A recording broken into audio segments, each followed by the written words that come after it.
It's a dream that starts in the sandlot and ends in the show. Baseball, America's game for young and old. And this July 4th, we celebrate America's greatest day with America's greatest game. Happy 4th of July, Braves country.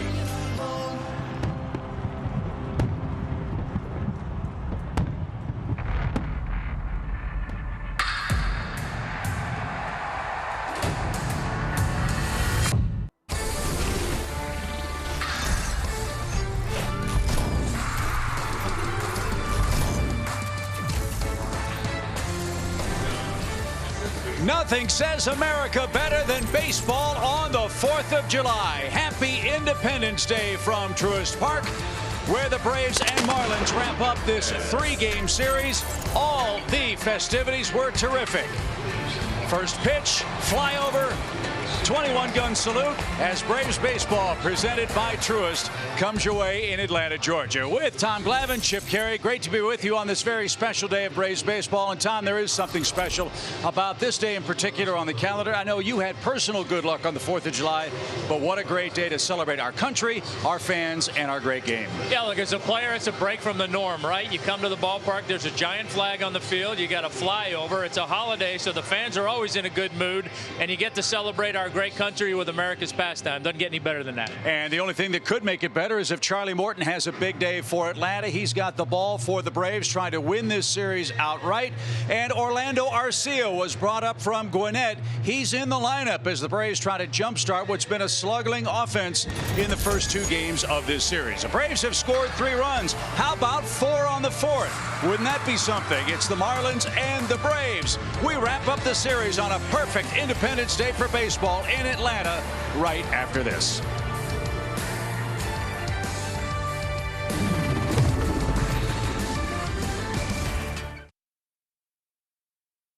Charlie Morton takes the mound for the Braves in the final game of this series, trying to get the Braves a series win.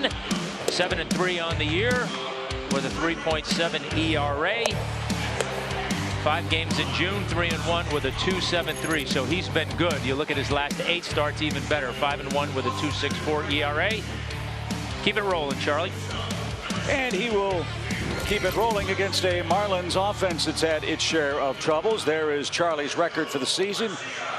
7-3 with a 3.74 ERA. Tough to win without a lot of run support. That's been a problem for the Braves in this series. Tip your cap to the Marlins pitching staff. They've been really good, especially their bullpen. And so Charlie Morton and the Braves are hoping to get a lift from Orlando Arcia, who makes his Atlanta debut. The Braves got him in a trade with the Milwaukee Brewers, you recall, back in April. And Arcia was playing great down at Gwinnett. They moved him to the outfield within the last week. And look, let's face it, the Braves are looking for offense, offensive consistency, offense with runners in scoring position. Tom, from any player they can get it from, maybe Arcia will be that man today. Yeah, who knows? Look, high energy guy. He's had some success in the big leagues, so why not take a shot at it, inject, like I said, a little bit more energy in that lineup and see if we can't get a 4 spot today. That would be great. As the Marlins line up 35-46, they're wrapping up a road trip today. Their lineup presented by Toyota. No Jazz Chisholm. Chisholm injured his ankle, an ankle that's been problematic for him swinging the bat last night, so we won't have to worry about him as Sandy Leon is behind the plate instead of Jorge Alfaro. Zach Thompson, who beat the Braves in his 2nd big league start, is on the mound. So the same story for the Braves in this series, Tom, that we saw against the Mets. You win today, you win the series. What are the keys to getting that done? Well, first one is payback. As you said, Thompson got his first career win against the Braves back on the 12th, so get a little payback there. And for Charlie, flip the script. He has not done well against Miami. He's struggled in his career this year, 0-1 with an 8.10 ERA in 2 starts. So let's flip the script on that one. And a quick strike gets us underway on the 4th of July. John Birdie leads off. 83 degrees. Gentle breeze blowing out toward the chop house. Low humidity in Atlanta. Boy, that has been glorious the last 3 days. I'll tell you what, 83 degrees on July 4th. I'll take it yes, on sir. A day game all day long.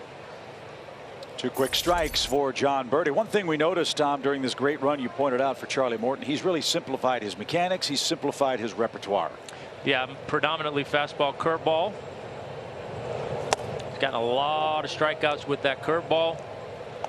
Big thing for Charlie is just to stay away from the big inning. We've talked about it a lot. He's been susceptible to big innings. Allowed 3+ runs 8 times, and in the rest of his innings, he's been fantastic. 1-2 for the Marlins third baseman, and Birdie didn't get the breaking ball. That's been his bread and butter pitch. Charlie Morton gets Birdie for strikeout 101 on the season. And there's that big breaking ball. Stays in the strike zone for a long time. When it gets to the plate, the good ones with the finish are off the plate and get a lot of swings like that.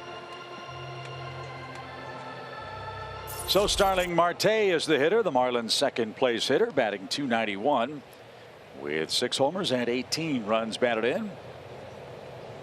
Marte without a hit in the series so far. And another swinging strike.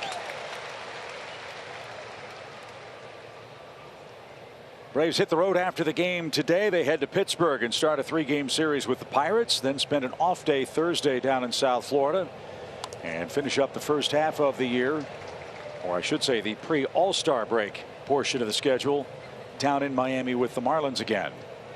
So great opportunity for the Braves in this stretch. Atlanta starts play at 40-42. They're 4 games behind the Mets, who have a doubleheader today with the Yankees. The pitch is up and away. 1 ball, 2 strikes.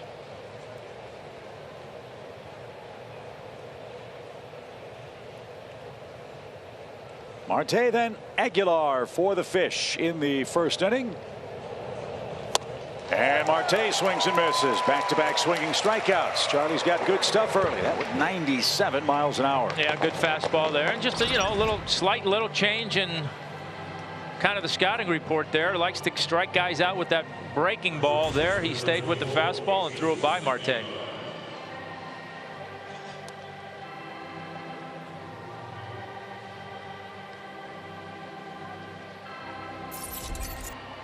Jesus Aguilar, a couple of hits, 12 homers, 51 RBIs.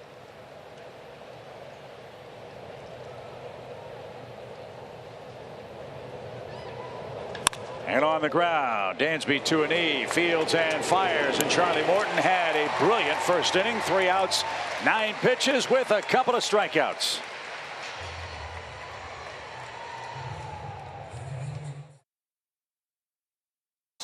And now the Braves come up on the 4th of July in a scoreless affair. Ronald Acuna Jr. once again at the top of the Toyota starting lineup. The big change we mentioned earlier. Orlando Arcia is in left field, hitting 7th for the Braves. And to Tom's point about flipping the script, they need to do that against Zach Thompson, who's been terrific for the Marlins in his first 5 starts this year. Yeah, 2-2 with a 1-5. Beat the Braves, like I said, on the 12th. Went 5 innings, no runs, 6 strikeouts. Last time out, really good. You got a win against Washington. Went 6 innings, 4 hits, 2 runs, and 11 punch-outs. He is pitching on 8 days rest. He last went to the post on June the 26th. Well, maybe he'll be a little bit too strong. Throws a lot of strikes. He only walked 1 leadoff hitter in 18 innings pitched this year. And when he gets 2 strikes on you, you're in trouble. Opponent's only hitting 103 against Thompson when he gets to 2 strikes. I wrote a story about his last start in the Miami papers, and the writer, whose name escapes me for the moment, made an excellent point about this guy's repertoire. He's got the 2-seam, 4-seam, cutter, sinker repertoire, as this one's hit a mile high to straightaway center. And Starling Marte is under, and he'll make the play. One of the things this writer believes makes Thompson so tough is while he doesn't overpower you with mere velocity, he makes you think north, south, east, west, and can throw strikes in all 4 quadrants of the zone. Well, I mean, you know what? That's pitching. Stands well, and I say that because in many cases that's really a rarity. Yeah, I mean, he's fastball cutter predominantly, so he's throwing 2 pitches on the same plane, doing different things. Mix, 4-seamer and 2-seamer. Throws a curveball here and there, and an occasional changeup. But yeah, I mean, he's using all quadrants of the strike zone. Little tapper right back to the mound, and Freddie Freeman, coming off a perfect day yesterday, swings at the first pitch and is retired quickly for the second out. So here is the arsenal for Zach Thompson, who's been quite a find. Yeah, you see with our StatCast 3D, cutter, four-seamer, pretty even distribution there. So 2 pitches that look similar, doing different things. Curveball, then sprinkles in the sinker and the changeup to go along with it. So he's attacking all 9 squares in the strike zone grid, which makes it tough on hitters. He's been a find, as I said, spent 6 years in the White Sox system. The Marlins signed him to a minor league deal. They brought him to spring training. Don Mattingly was impressed with that, threw a lot of strikes, but they weren't really sure what they had because he went to AAA, Tom, and had a 6.60 ERA as a reliever. But then with the injuries they've suffered in the rotation, they started to stretch him out, brought him to the big leagues, and here he is giving him quality innings, a chance to win. And in his first 4 starts, a total of 10 runs of support, yet he's 2-2. Yeah, he's doing, like you said, 2-2, and he's done a nice job for them. I mean, he's given them a chance to win every time he's gone out there, so can't ask for much more than that. They just got to score some runs. Not today, but. So Ozzie Albies, the Braves batter, a .269 average. Boy, he's been on a great roll. 32 RBIs and 19 runs since the 1st of June. Miami plays him in a big shift, and he hits it right into it. That's John Birdie, and he'll make the peg to first, and it's an easy inning for Thompson. He got 3 outs on 7 pitches. No score after 1 in Atlanta.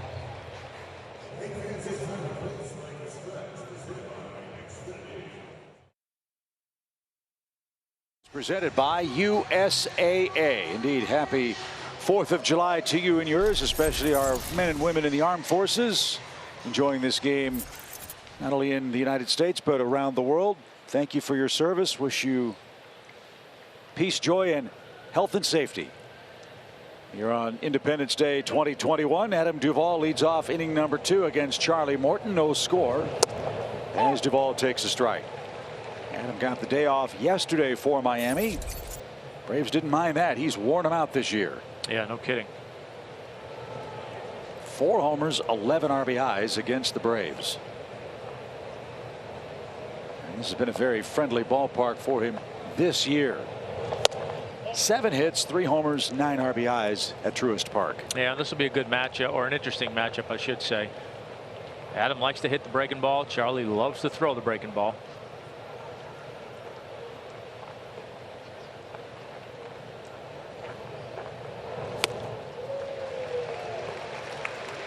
It is so amazing to me, and we talk about it all the time.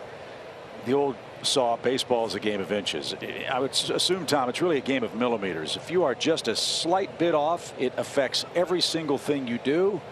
And that mechanical correction of Morton taking everything more directly to the plate has turned his year around for Atlanta. Yeah, it has. I mean, you know, you think about it, if you're directionally a little off of where you want to be on the pitcher's mound 60 feet later, if you're 2 or 3 inches away from where you want to be, that means you go from being on the corner to being the heart of the plate. So that was an important adjustment for Charlie, and he's thrown the ball really well since he's done it. And look at that swing from Duvall. They are not picking him up at all. Morton has his 3rd strikeout among the first 4 hitters, 1 away. I mean, that thing exploded. Yeah, and what makes Charlie tough too is that slider curveball combination. You know, he's predominantly curveball, but he throws the slider that's a little bit harder. He uses that to get into the count sometimes to show a hitter that breaking ball, and then as the bat goes along, once he gets to 2 strikes, he goes to that curveball that's a little bit more sweeping, that's really hard to lay off. 4 up, 4 down for Charlie. Miguel Rojas, the shortstop, digs in. I'm digging the shoes. He must miss the old paint scheme on the walls at what was then known as Marlins Park. Yeah.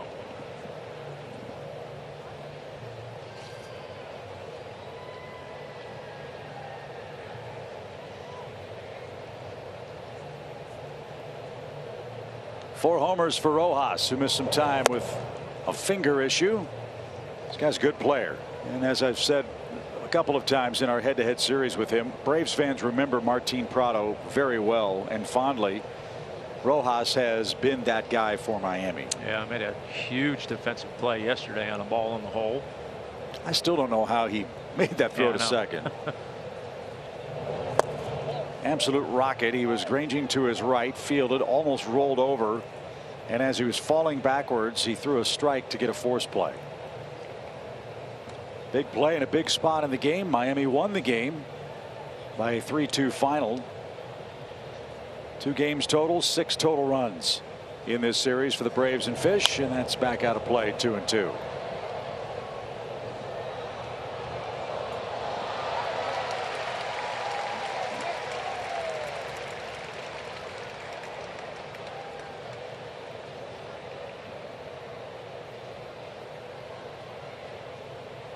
Fan from Cordele, Georgia, just made a great catch down below.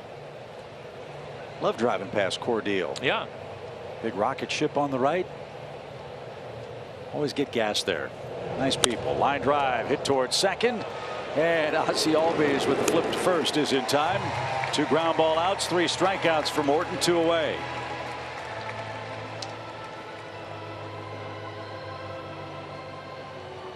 Yeah, good breaking ball.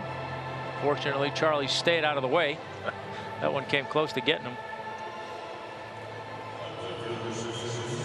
I'm amazed that pitchers can even think about reacting either with the glove hand or the bare hand when the ball's hit back through the box.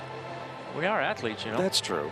That's true. I mean, it happens so seldom to you because you got such weak contact, but it's certainly an eye-opener when one gets hit as hard as Rojas's ball was popped. Here's Sanchez. This guy's got a quick bat. He made an error that cost Miami a run, but not the game yesterday. And he ropes one into center, and Heredia makes a sliding catch. 2 bullets back to back, but a nice grab by Guillermo. Quick bat, quick reactions, and a great result. Scoreless in the second. Score Braves and Marlins in Game 3. And fans group tickets start as low as $10 here at Truist Park. Your expert Braves staff is ready to assist in planning your outing. It's a great option for friends, church groups, office outings, and entertaining clients. Get all the information at braves.com/groups. Braves are back home right after the All-Star break with a nice homestand. The Braves will have the Tampa Bay Rays and the San Diego Padres for a 6-game set. Hope you'll make your plans to join us. Austin Riley leads off. Zach Thompson misses outside, and the home second's underway. 1 ball, no strikes. Austin looking for his first hit of the series. And that shaved off a corner. It's 1-1. Looking at the numbers for Thompson, he is an extreme fly ball pitcher, which makes sense in his home ballpark. That's a pretty good way to survive. Lone Depot Park, one of the biggest in the major leagues. Risky proposition here in Atlanta, though. This is a much friendlier hitter's park than his home field in Miami. Yeah, definitely a better fit down there in Miami than some other ballparks, this one included.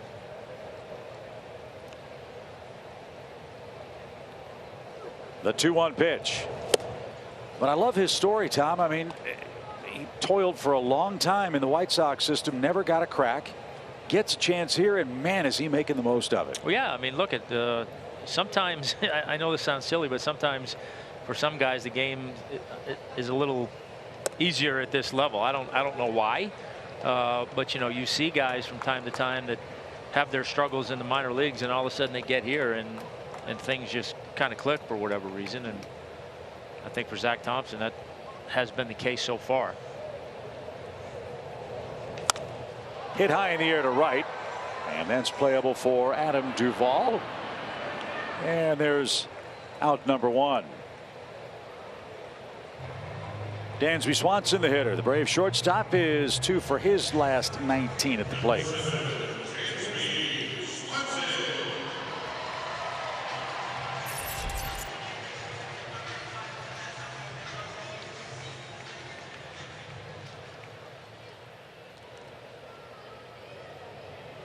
Dansby 1 for 7 in the series.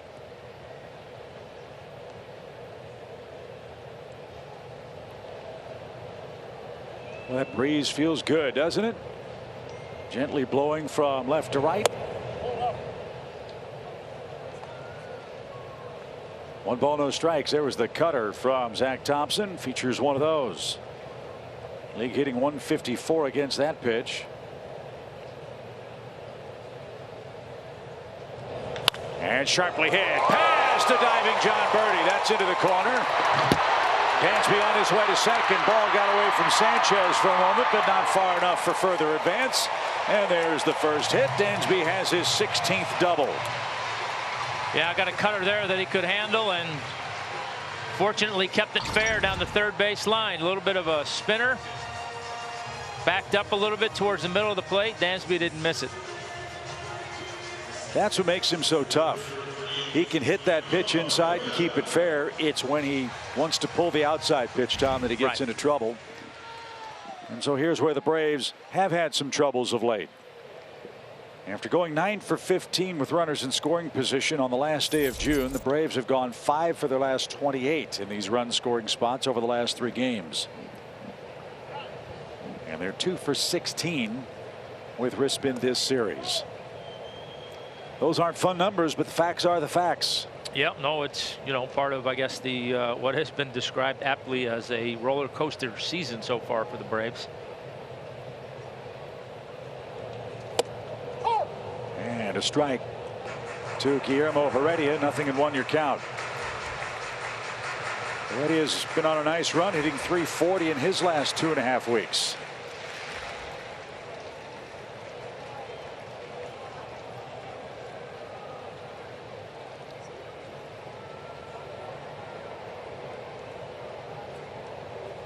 Jack of the runner. And popped up. That's back behind plate. No chance for Sandy Leon. And the count 0-2.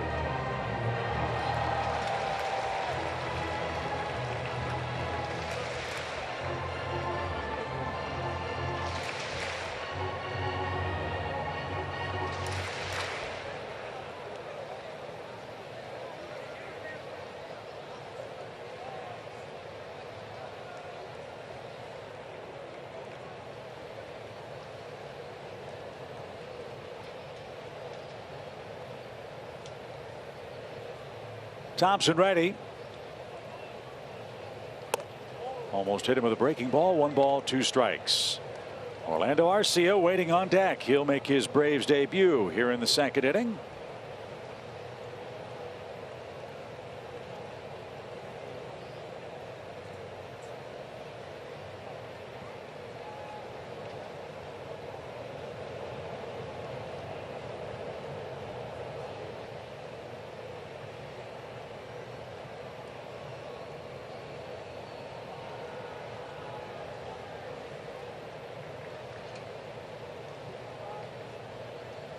The big right-hander stretches, and here it is. Hammered down the left field line, but off the netting foul, broke his bat. And Heredia will pick out a new weapon as he stays alive at 1-2. Keep an eye on the scores for you. Told you the Mets and Yankees have a doubleheader. They start that one at 2:05 Eastern time. Phillies are losing 2-0 to San Diego. And Tom's favorites from Los Angeles winning again. Yep, early lead. Good for the Dodgers. Go Dodgers. Help us out any way we can. Again, the Braves start play 4 games back in the National League East.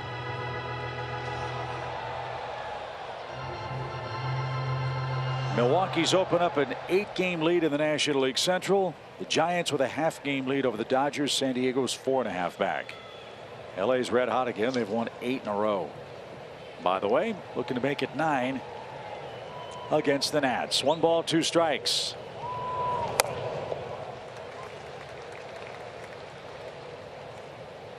It's 2-2. Talk all the time about how it's been tough for the Braves to string big innings together in this series. Well, the way you do that is getting lots of hits.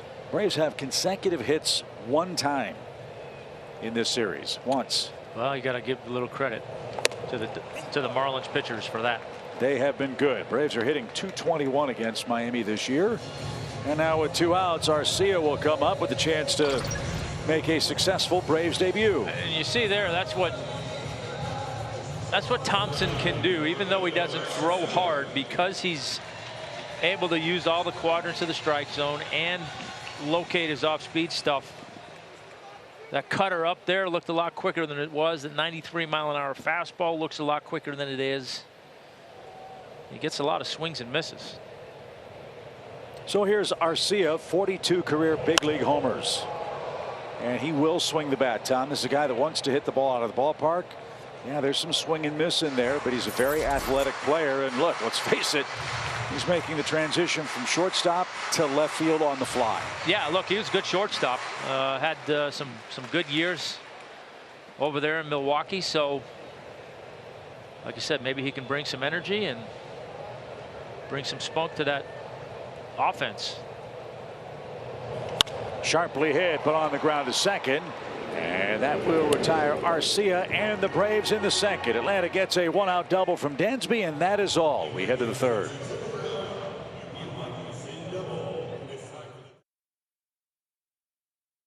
July, everybody. That's Orlando Arcia out in left field. Now, shortstop by trade, but he said his favorite position to go to during batting practice was left field, and that's where he would go. What's tough about today? Well, Eric Young told me that left field is kind of like third base. He finds it to be the toughest of all outfield positions.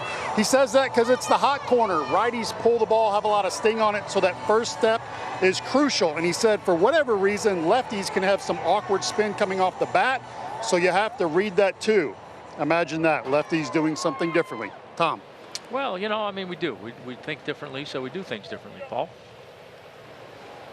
I just had to throw it out there. I appreciate it. Kind of meant it as a compliment too, because I'm just jealous being a righty, because this game is made for lefties. Yeah, they can pitch forever, right? That's it. Not a lot of things are made for lefties in this world. So, you know, first base being a little closer to left-handed bat. Righty pitchers, you know, have trouble making the ball move.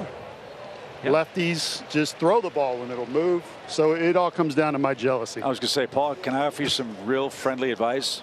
Please. You got to let it go, man. Happy 4th, man. Good to have you here today. Absolutely. Love the crowd. Love the energy. Happy 4th to you guys as well. Joe Panik's the batter. 2 strikes, and he drives one to center. And that is playable for Heredia. And there is out number 1. So to continue Paul's point about Arcia and the challenge, I would assume he playing on that side of the field will be helpful in reading spin off the bat, not on the ground necessarily, but in the air. Again, a former shortstop. He has played the outfield once, and so we'll see how this works out. Yeah, I mean, absolutely. It's going to be a work in progress. I'm guessing that if he played shortstop in the big leagues, he's probably a pretty good athlete, so he's got that going for him. But like you said, I don't care how good an athlete you are, you start moving around positions, there's an adjustment, and there will certainly be an adjustment for him out there. You know, and we'll see, like we talk about too, right? It's a lot different playing. I know he's played some in Gwinnett, so it's a lot different playing out there in the minor leagues than up here with the 3-4 tiered stadiums. So all that will be things that he will continue to get used to.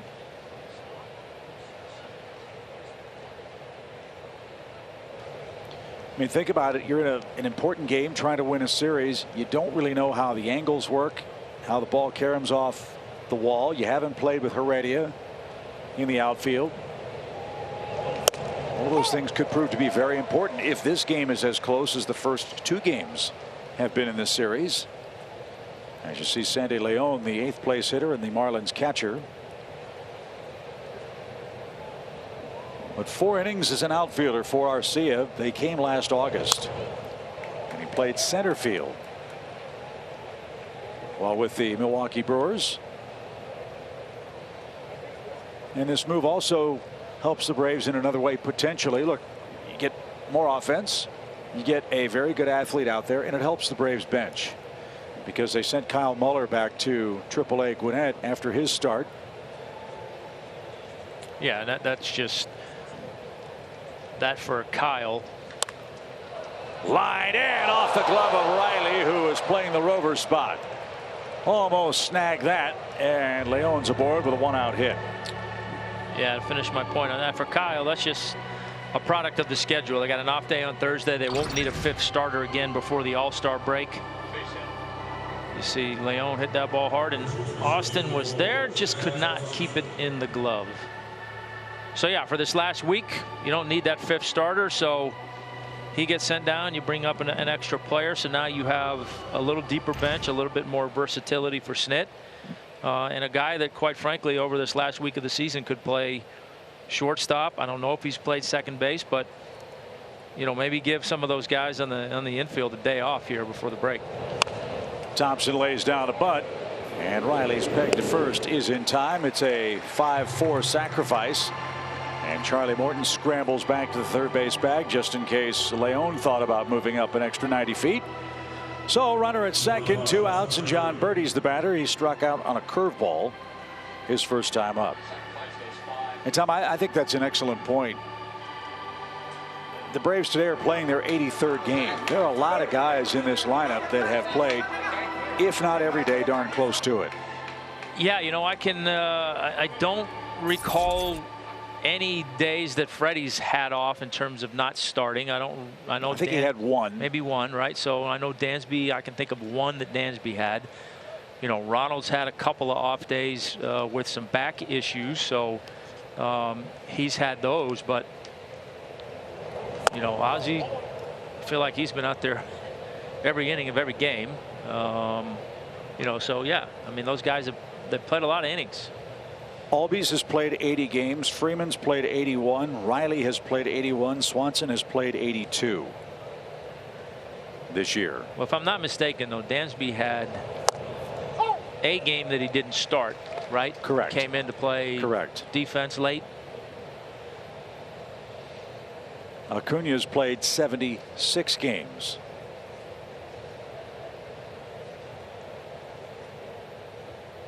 So 5 of your 8 regular players have played a lot. Hopefully that will not have an effect in July and August in the hot weather here in Atlanta.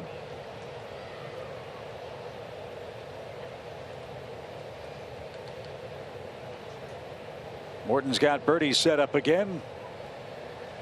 1 ball, 2 strikes. This is where Uncle Charlie usually makes an appearance.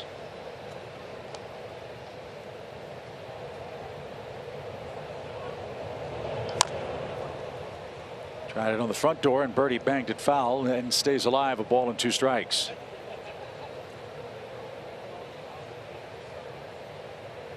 Marlins play a lot of close games. That has been their calling card all year. This is an offensively challenged team. 55 games decided by 3 or fewer runs. They've played 28 games where they've scored 2 or less.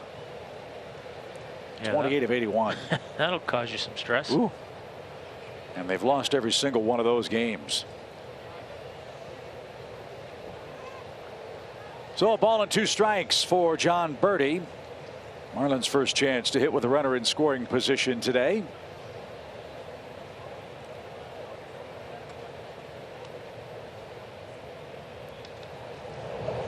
And a good stop by Contreras. He really slid to his right to knock that one down.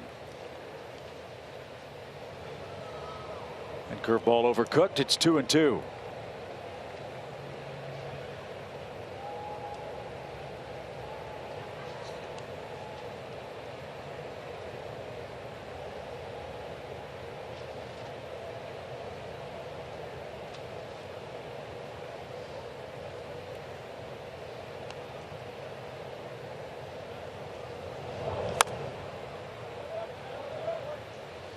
Birdie protects the plate. And we'll try again. 2 balls, 2 strikes. Yeah, spoiled a good pitch there.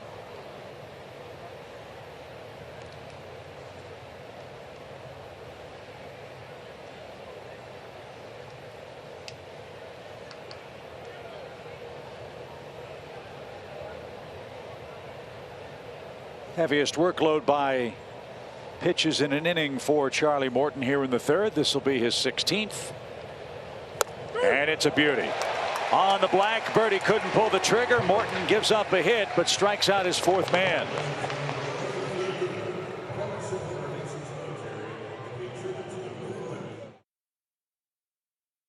Braves. Happy July 4th. And just want to say a shout out to our military. Thank you so much for your service. We love you, and I hope you're honored on this day. Hey everybody, my name is Sid Breen, former Atlanta Brave, and I just want to wish our military the very, very best. Happy 4th of July. Thank you so much for your service. You're honored in our home. We love you and we pray for you. Take care and God bless. Always great to enjoy Alumni Sundays here in Atlanta. And I echo what Sid Bream said. Thank you so much for all of our servicemen and women. Special day for them around the world and around our great country. Perfect weather in Atlanta. Hope you're enjoying our broadcast and time with friends and family as we head to the home third. Zach Thompson back to work. He's given up the Dansby double, and that's it. Contreras, Morton, and Ronald Acuna Jr. are scheduled to hit for the Braves.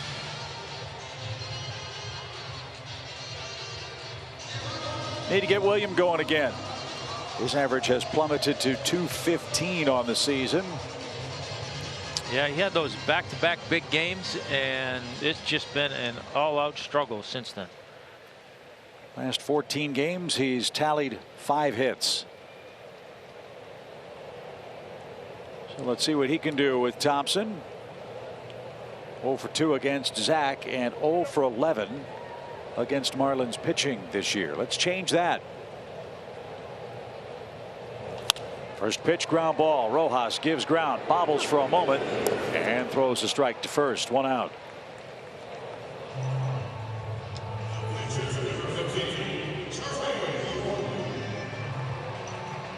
Here's Charlie Morton. Look, you can understand why the Braves are having trouble hitting this Marlins team. They are on a great roll. They have had 35 games this year, Tom, where their starters have allowed 2 or fewer runs. Well, look, we said it coming into the series that, yes, this is a series that you would figure on paper the Braves should win based on records, but it's not an easy series. This Marlins team can pitch, and you know, stats aside, we've seen it with our own eyes. I mean, fantastic bullpen game Friday night when they were forced into the issue with the early ejection. And the last, yesterday, Alcantara was fantastic. Bullpen was great again. Now, so far, Zach Thompson today's been good. So their arms are legit. Now the question is, as Morton pops one into shallow right, Duvall coming on. He can't get there, can't find it. Charlie Morton with a blue pin. It's a line drive in the scorebook.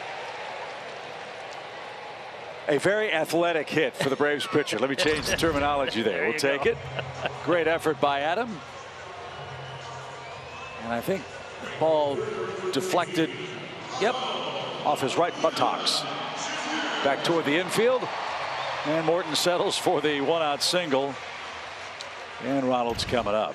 But to the point about Miami, they're wasting a lot of that good pitching because of the offensive questions they've got. They are. I mean, but, you know, again, for them in a rebuild, it's all part of the development for those guys. And look, they want to win games. Obviously, that's what they're going out there to do. But I think they're also realistic and just want to see these guys continue to grow as pitchers and get better and better, you know, every time they go out there. And I got to believe they're thrilled with what they've seen out of their guys.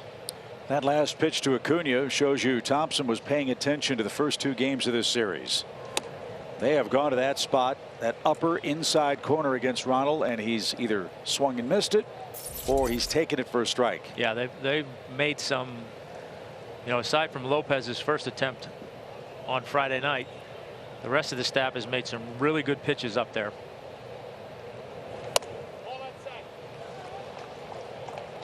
It's Dan Iasonia behind the plate. Dan's a good umpire, lets you know where the pitch was, and he was right. It was outside. 2 balls and a strike.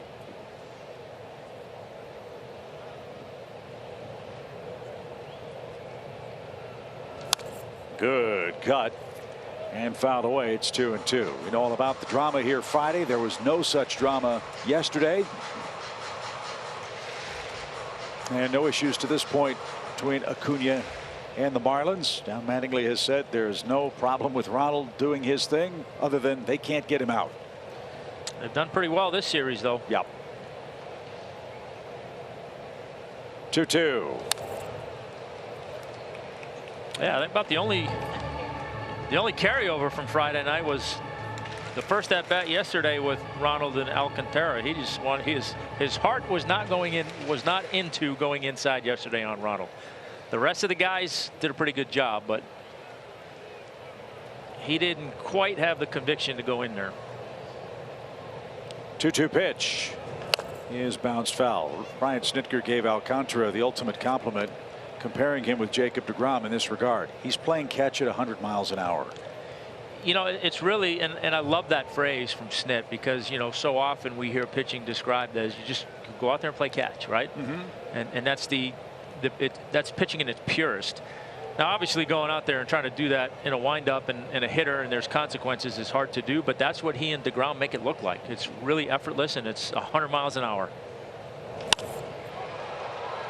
Of the 62 fastballs that Alcantara threw at the Braves yesterday, 20 of them were triple digits. Wow. A third of them.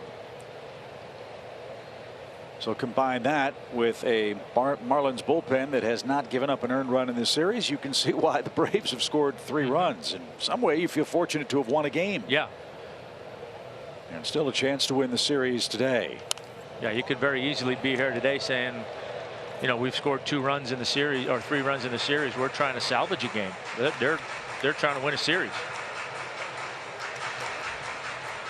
So Acuna putting up a third inning fight here. Charlie Morton with a line drive hit is the runner at first with 1 out. And hammered deep to right field. At the wall. It's out of here.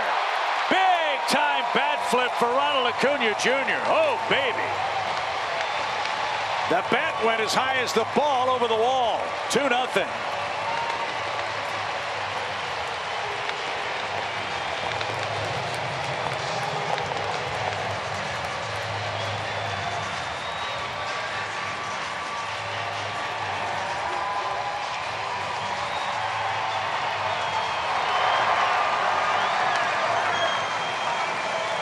Well, he was 0 for 6 in the series. 0 for 7, excuse me, to that point. And turn that around in a hurry. 21st homer against the Marlins. And this is exactly why you got to pitch Ronald in. That pitch was out over the plate, and he hammered it. So Braves with back-to-back 2-strike hits, one from Morton, one from Acuna. They strike first in the third inning. It's 2-0.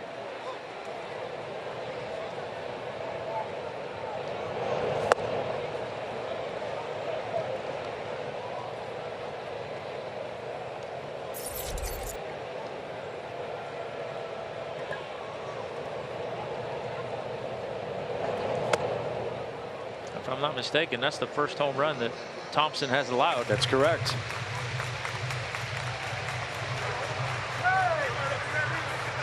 In fact, he had a nice streak with 2 strikes. Opponents were 0 for 27 with 2 strikes coming into today's play. Over their last 27, that is. Braves made some hay with Morton and Acuna, and they jump in front 2-0 in the final game of the homestand.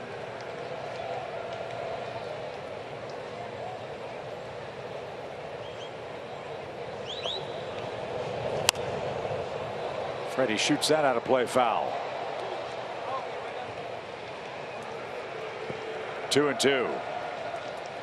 Well, you can't help but feel that home run for Ronald had an awful lot of satisfaction to it. He's tired of getting hit by Miami, and he loves hitting against them. 21 homers now in his young big league career against the Fish, and this really good pitching staff. There's the second out. Freeman's retired, and he got all of it. Yep, little cutter that stayed over the middle and up.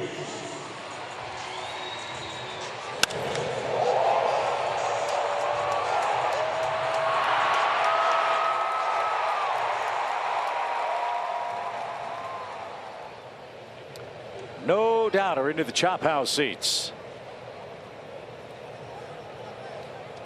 So 23 homers, 50 RBIs for Acuna, his first hit of the series. And it was a biggie. Pop fly by Ozzie. That is headed for the stands. And it's 0-1 for the Braves second baseman.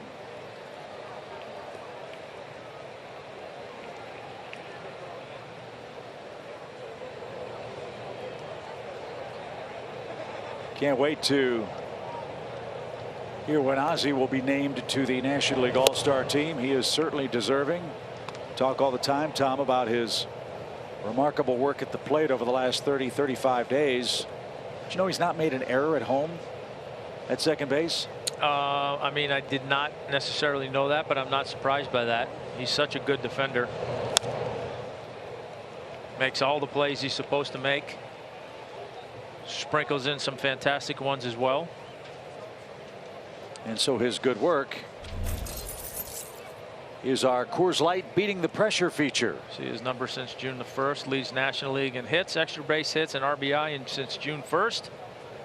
405 with runners in scoring position. The last 27 games against Miami, 374 average. And a swing and a miss. Zach Thompson has given up his first big league homer. And it was a long one to Ronald Acuna Jr. Braves strike first. They lead 2-0 as we go to the fourth on the fourth. The Braves in front. Ronald's on the board against Miami in this series. And now Charlie Morton's been staked to an early lead as we go through the Marlins lineup for a second time. It'll be Marte, Aguilar, and Adam Duvall.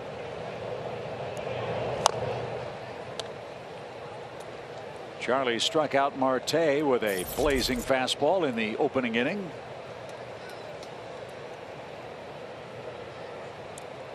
And Marte, like many others in this series, because the pitching's been so good, he's looking for a hit today.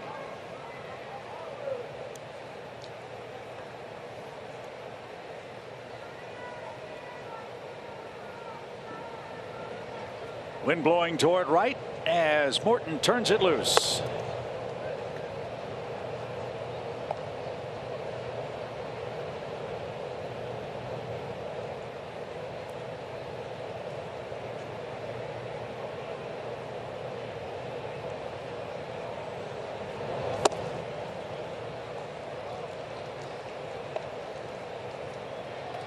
Tom mentioned at times Charlie has been susceptible to the big inning that often comes with bases on balls.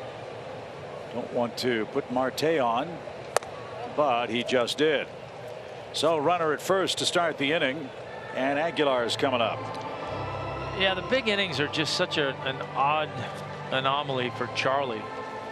You know, it's just really hard to figure out how it happens, why it happens. 29 of the 44 runs he's allowed this season have come in 8 innings. 15 total runs in the other 79 2/3 innings coming into today, which is just really hard to fathom. And then you take it a step further against the Marlins. I mentioned he struggles against the Marlins. 25% of the earned runs he's allowed this year have come from the Marlins. 9 out of 36.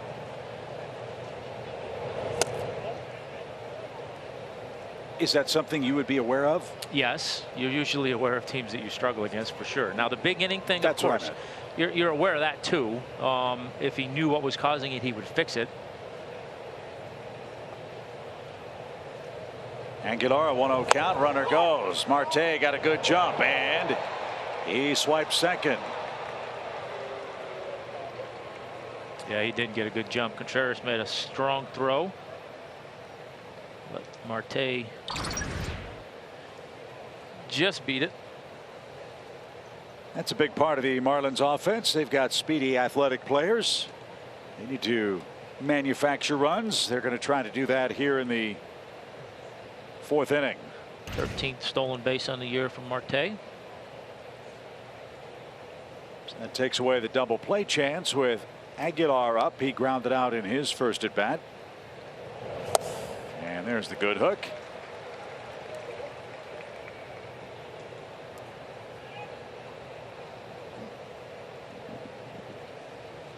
This guy's a dangerous hitter away from Lone Depot Park. All of his homers have come on the road. That is still such a strange statistic. As big as this man is, I mean, he could hit it to Stone Mountain. Hope he does it in this spot. 2 balls, 2 strikes.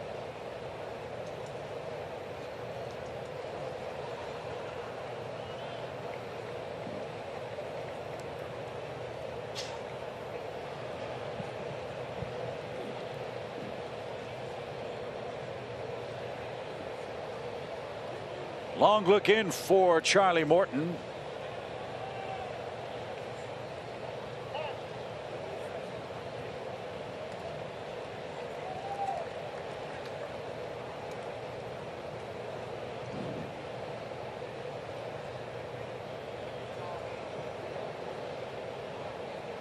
Marte at second after a leadoff walk and a steal. And now Aguilar got the heat and popped it out of play. Spoiled a good pitch there. 97 on the outside black. After a pretty steady dose of breaking balls.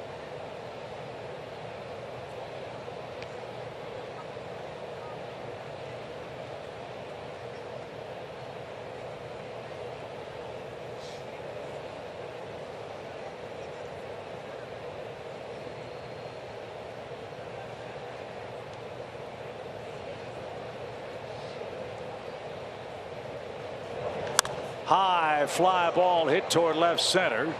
And Heredia backs up. He's going to make the catch. Marte's going to tag. And he's going to advance. Aguilar hit it hard, but is retired for the first out. Yeah, he just missed that one, thankfully. Hit it to the deep part of the ballpark. That was a breaking ball that Charlie didn't quite get where he wanted to, but he got it in enough that Aguilar wasn't able to drive it. So Adam Duvall is up. Big homer numbers, Tom. Big RBI numbers, but also big strikeout numbers for Adam. Yeah, strikes out a lot. Been good in these situations. 359 with runners in scoring position. 400 with runners in scoring position and 2 outs.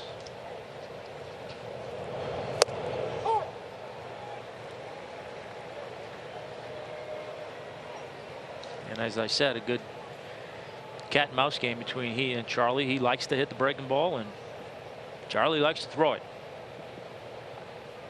Duvall especially likes the ball knee high or lower. He's got a great 2-iron in his tour bag. No balls, 2 strikes. And that was a good adjustment there. Charlie threw him a fastball in on his hands. All he could do was foul it off.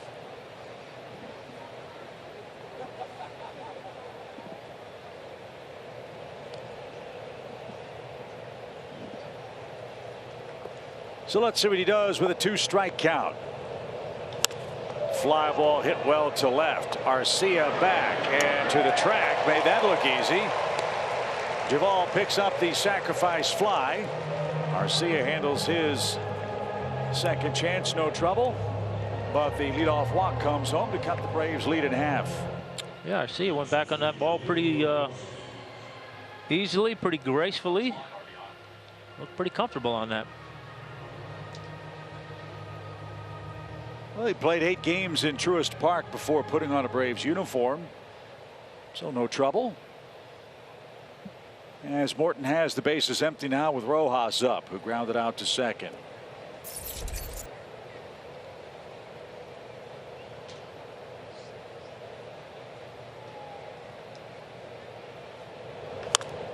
Line drive hit toward left. Arcia is going to play that on a big hop. And he holds Rojas to a long single. He's got a good arm, too. Keep that in mind if the game stays close. So the first hit for Miami in this 4th inning. It comes with 2 outs. Look like a little backup slider.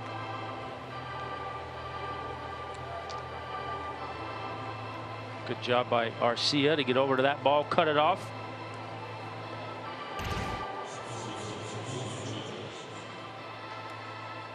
So Sanchez is up. He lined out to center. Hit the ball hard. This young man's got a real quick bat. We got another kid named Lewin Diaz that we've seen play first base. Built very similarly to Sanchez. I think he's going to be a good major league hitter. He's a first baseman by trade. And with Aguilar there, no chance for him to play now.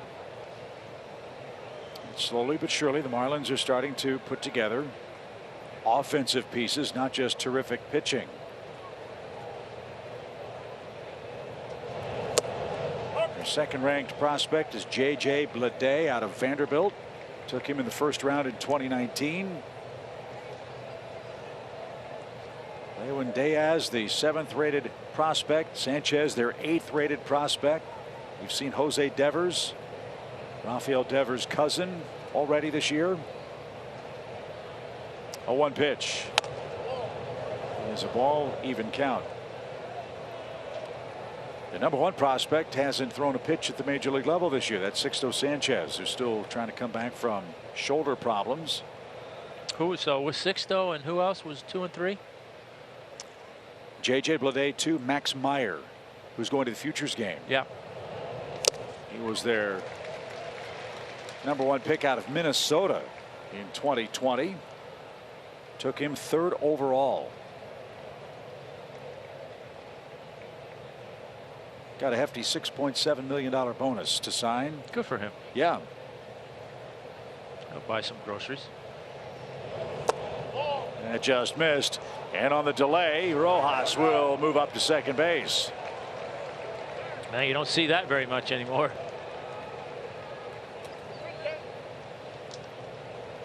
So a couple of stolen bases in this inning for Miami. Contreras on a knee, held the ball, and Rojas moved up. Yeah, Charlie wanted that backdoor pitch and then had to get out of the way. So a hit could even the score here. Don't want that. 2 balls, 2 strikes. And a wicked breaking ball ends the inning. But the Marlins get on the board for the first time on a sacrifice fly.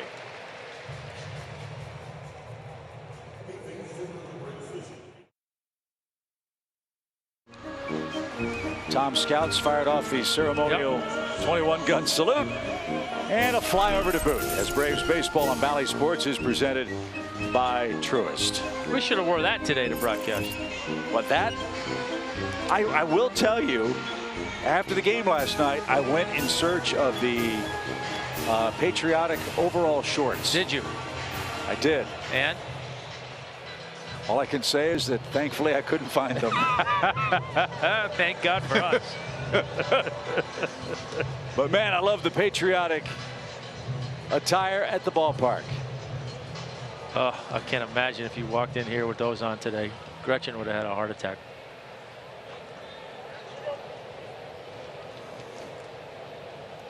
Austin Riley, the batter. What do they say? It doesn't matter what you wear. It's the confidence with which you wear it. I guess so. It sounds good. Yeah. I just can't believe that Larry French, our camera guy with the RF camera, found the man that you were talking about that you saw walking in yesterday. I can't either. I mean, we had what, 35,000 people here yesterday, and they found that guy. Stay hot. I mean, it just goes to show you why our crew's the best in the business. Braves have a 1-run lead in the home 4th. And Riley takes upstairs 2-0. 4th of July always fun. Traditionally, it is a requested home date for the Braves, who draw so well from the Southeast on Independence Day. Certainly one of the most memorable games in baseball history took place in Atlanta on the 4th of July. The infamous Rick Camp game against the Mets in 1985. Cue shot hit toward Aguilar, and he'll make the play at first for the first out.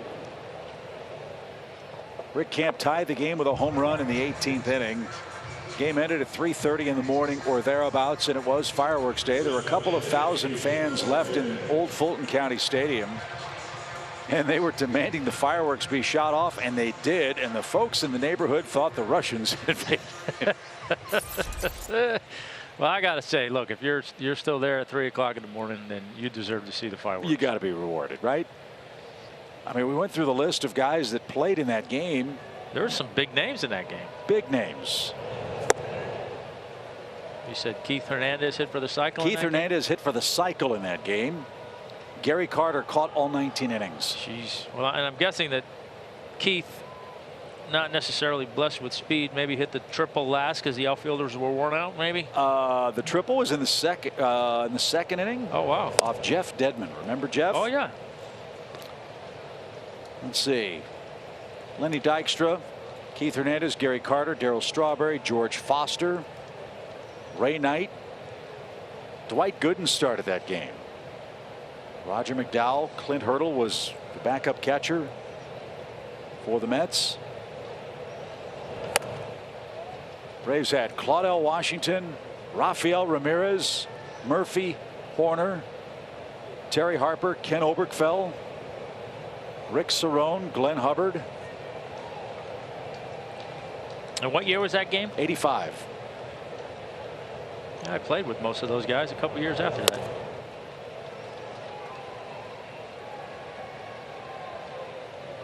Rick Camp went 3 innings, gave up 6 hits, 5 runs. Who cares? He hit a homer. He hit a home run. Umpires in that game were Terry Tata, Jerry Crawford, Jerry Davis, and Lanny Harris. As that's taken high by Dansby, it's a full count. Davey Johnson got kicked out of the game as the Mets manager. Darryl Strawberry got kicked out arguing balls and strikes. And Ron Darling, our pal who works with the Mets, said, I think he got the save in the game or the win. And after the game, they walked into the visitors clubhouse. As Dansby didn't get it, he struck out. All you could see on the floor of the old clubhouse at Atlanta Fulton County Stadium were Chick-fil-A wrappers and beer cans. No surprise. Guys were out of gas.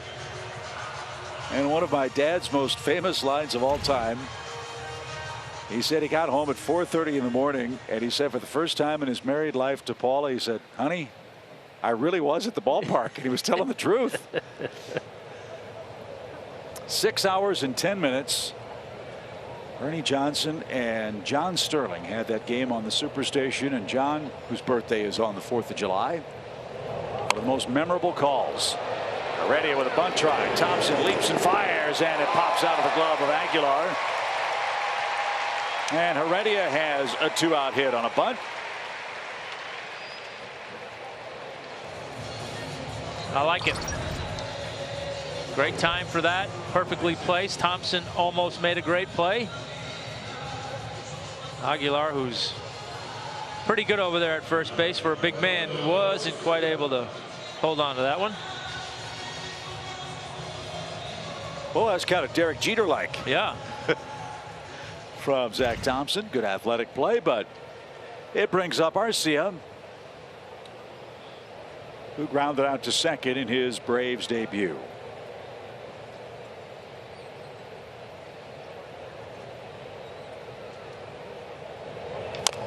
And fouled at the plate. Kind of like the number 9 too. That's a cool baseball number. Yeah, I like that number.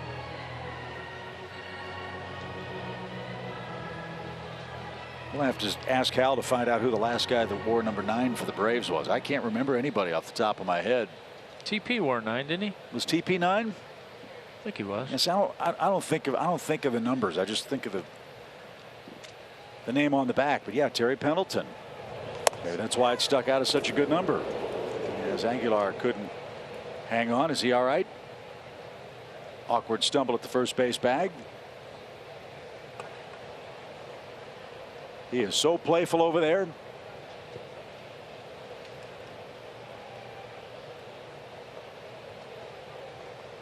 I think he's got Sean Casey beat. Do you? Yeah, I think so. He never stops talking. That's true. 1 ball, 1 strike. And on the ground toward third. Birdie with a backhand. Double and triple clutched, but throws a strike. And that will retire the side. The Braves get a bunt hit, nothing else, and maintain the lead.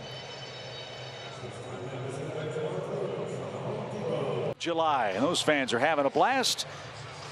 Braves lead on a blast. 2-1 is your score. Here's a look at our Zaxby's indescribably good play. Tom, you can't complain about the starters. No, they've been good. Last 14 games. See the numbers there. Best opponents average in Major League Baseball. Only the Rockies have a lower starters ERA in the last 2 weeks.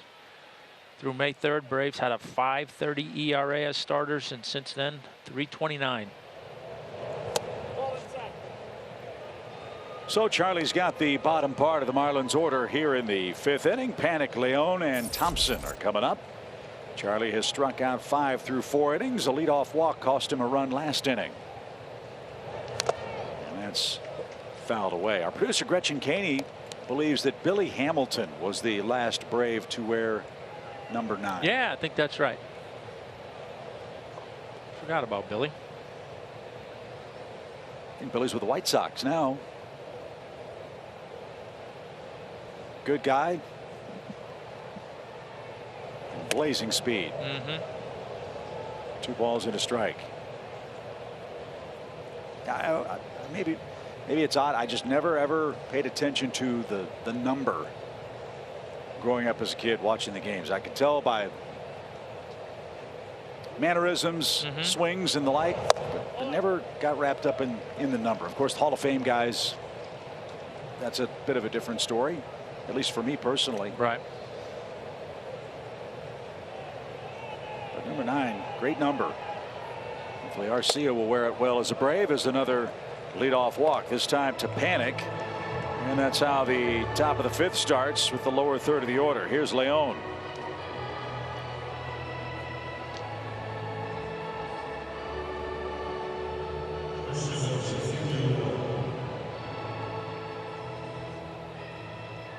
Leone picked up the first Miami hit. That was in the 3rd inning.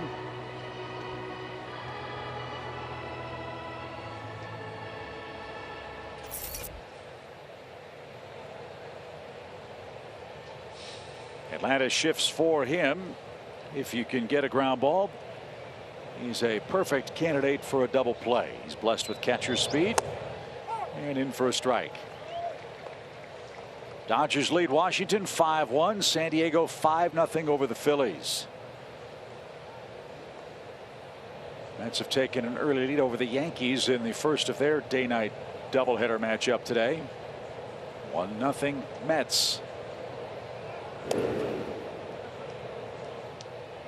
Nationals are limping toward the All-Star break without Steven Strasburg, obviously, and Kyle Schwarber, who'd been so great for them last month.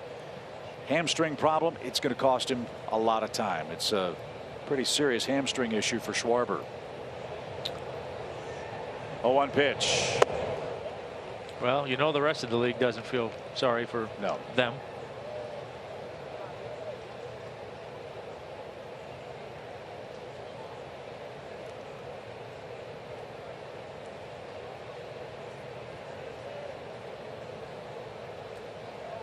A ball and a strike. Gentle breeze blowing out toward right. The pitch.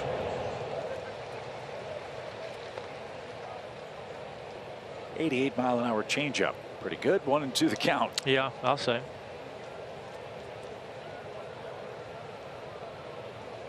Saw Alcantara yesterday throw a couple of 92. I guess you're throwing 100. That is a changeup. Would be, yeah.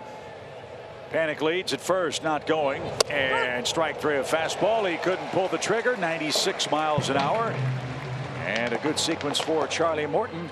There's out number 1 as we enjoy a quick message from Truist.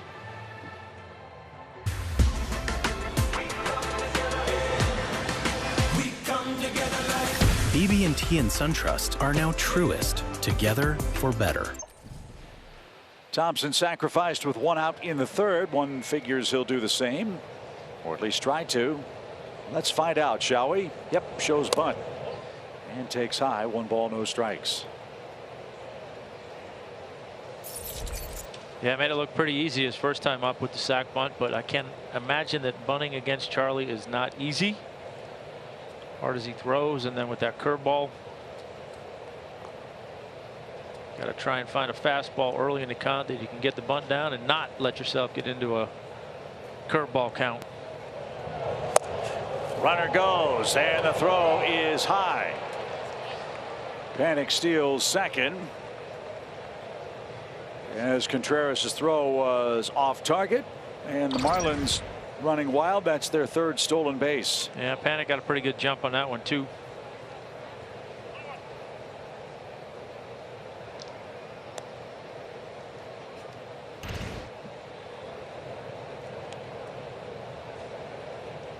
Panik's first. He came over from Toronto for Adam Simber and Corey Dickerson. Shaves off the corner. It's a ball and 2 strikes. John Birdie's waiting on deck with a couple of strikeouts. Marlins have left 2 men in scoring position so far in the game. They trail 2-1.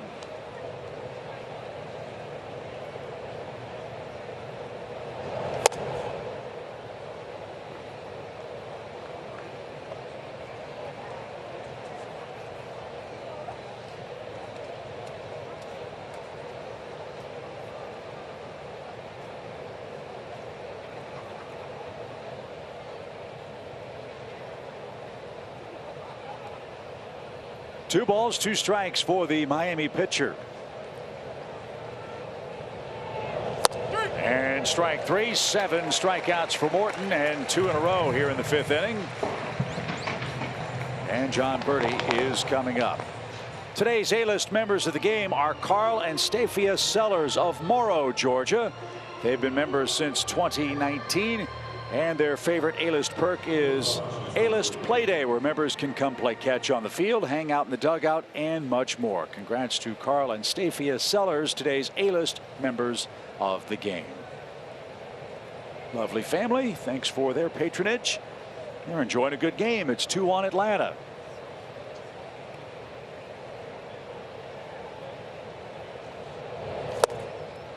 Right now, he cannot hit that pitch. No. Good pitch there from Charlie, runner in scoring position. Birdie going up there wanting to drive him in, being aggressive, and Charlie took advantage of that aggressiveness. Got him to swing at a breaking ball well off the plate.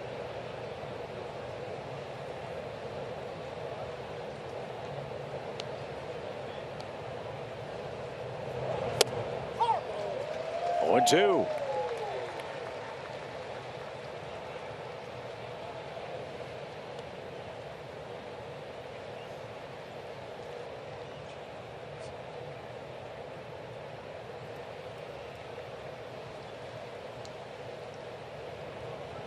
Charlie's got a good game going. 72 pitches.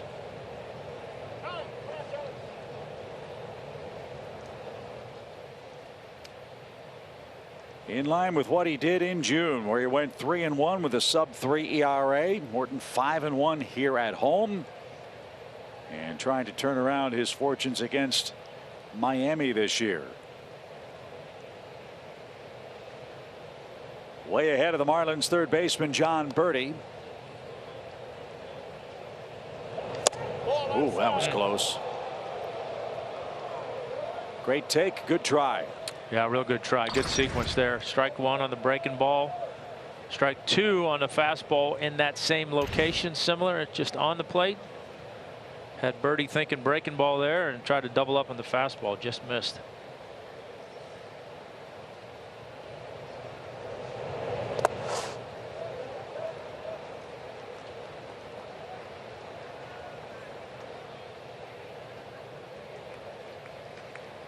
When the Braves come up in the 5th inning, they'll have Contreras, Morton, and Ronald Acuna coming up.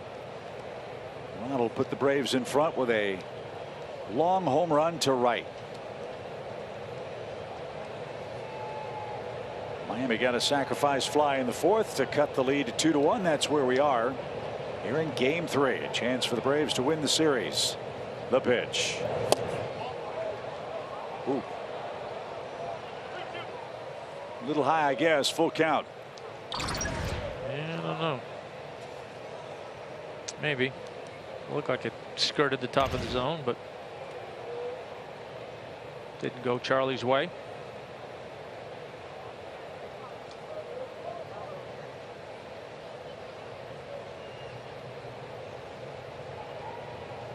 Three balls, 2 strikes. And a little tapper. Riley charges. Tough play. Fast runner. Gloves gone. bases birdie. That ends the Marlins' 5th inning threat. It's still 2-1.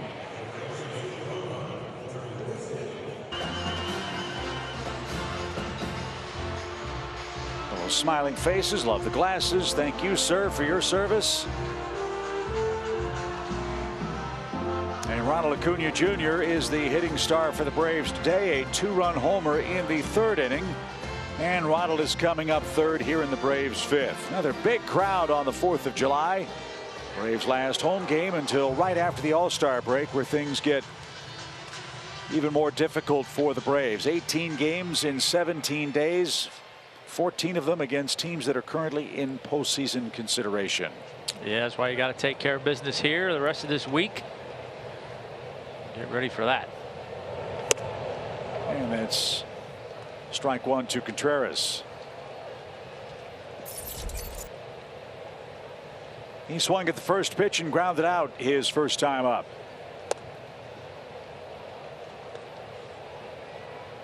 Thompson and Morton both pitching impressive games, albeit in different fashion. Thompson doesn't throw as hard as Charlie does, but he hits spots. He surrendered 4 hits and changes speeds very well. 1 and 2.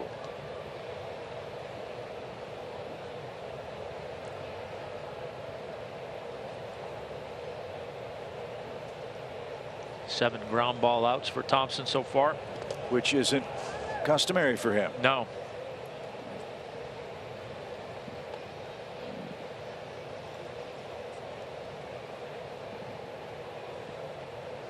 Again, a 28% ground ball rate for Zach Thompson coming into today's play. What has been customary, though, lack of run support. His offense has given him just 1. As Contreras had a big cut, came up empty and strikes out. And that's how the Braves' 5th starts. 1 up, 1 down. And Charlie Morton's coming up. But first, a quick message from Delta.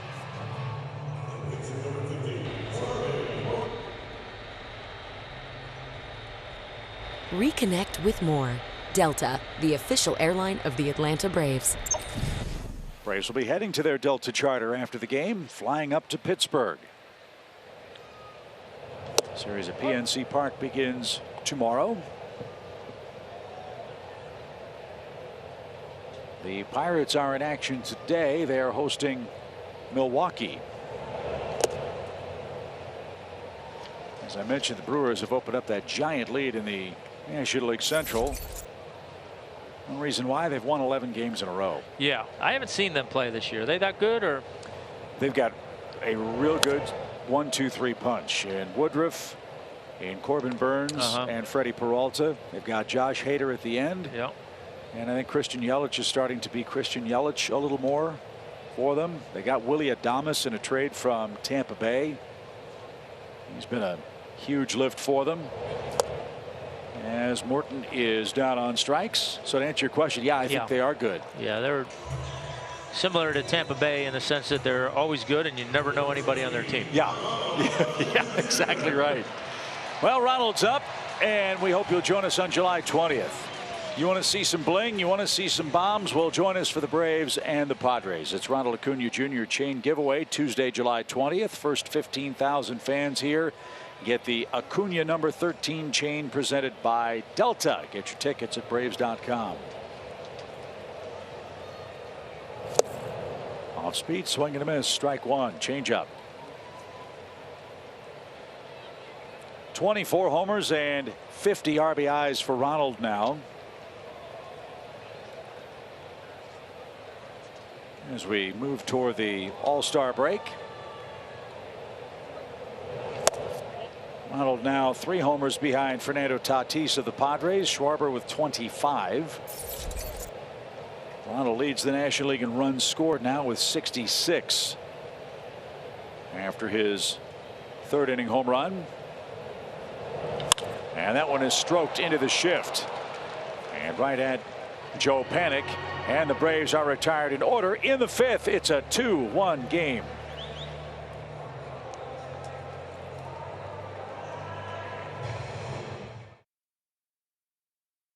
4th of July edition. Freddie Peralta on the mound for Milwaukee. A long winning streak for the Brew Crew. Pirates are trying to take care of that. Kevin Newman with a solo home run in the 1st inning. So far, the Pirates are making that run stand. 1 run, 1 hit over Milwaukee at PNC Park, where the Braves will head next.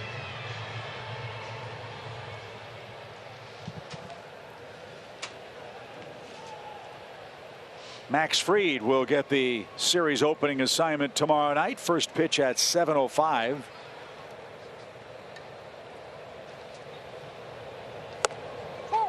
Braves Live will get our coverage started on Bally Sports at 6:30 Eastern Time. So we hope you'll join us. And Starling Marte leads off inning number 6 and bounces it foul. Tom, this is your last game for a little while, I understand. It is. And you've got a big event coming up next week. Yeah, I'll be playing in the American Century Championship out in Tahoe. So looking forward to that. 0-2 pitch is on the ground, and Marte beats the shift. And he's aboard for the second straight time. He walked, stole a base, and plated the only Miami run. So he's aboard to start inning number 6. Third straight inning, Tom, that Marlins have put the leadoff man on. Yeah, Charlie having a little bit of a stress here these last few innings with the leadoff guy getting on. Just a nice piece of hitting by Marte right there. Just inside out of the ball, right to the vacated spot with the shift. And that'll be a well eye for him now. Already stole 1 base today in the 4th inning.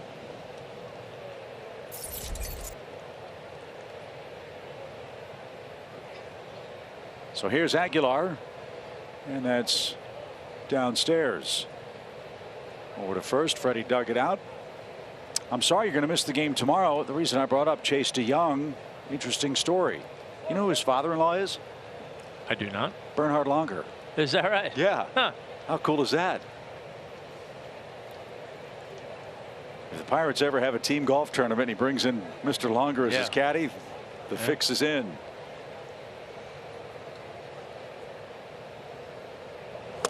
There's a guy who's done a nice job of fending off Father Time. He just keeps on playing, man. Amazing, isn't it? Well, I wish you luck at the tournament. Thank you. And, I just want to beat Smoltzy. That's all I want to do. Nice. I like that. Gauntlet's been thrown down. 1 ball, no strikes.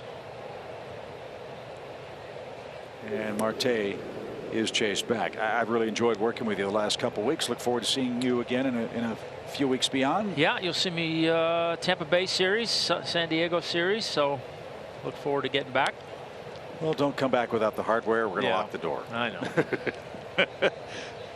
That'll be a lot of fun. The pitch is hammered into left field. Back-to-back hits for Miami in the 6th inning. Aguilar and Marte have reached, and now danger afoot. Adam Duvall is coming up.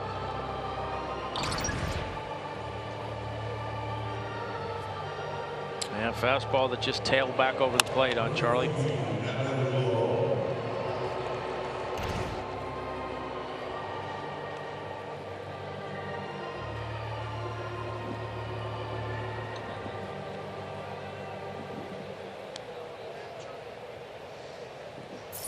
The Braves bullpen starts to work. A.J. Minter is getting up. Duvall has struck out, and he's hit a sacrifice fly.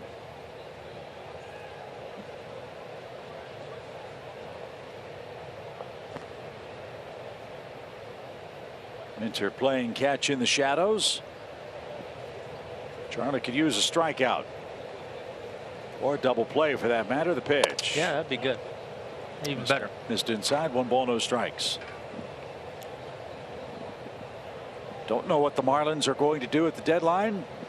If they decide to restock and give some of their young corner outfield prospects a chance to play, well, guys like Marte and Duvall and maybe Garrett Cooper would be very attractive commodities. High fly ball, stroke toward the gap in left center field, and that one is long gone. Adam Duvall comes back to Atlanta and does it again. Big inning. Scorches Charlie Morton for the 2nd straight start. It's a 3-run homer, and just like that, Miami has taken the lead. We've talked all about Duvall and what he's done here this year. 781 slugging percentage with runners in scoring position, second best in baseball. Really good breaking ball hitter.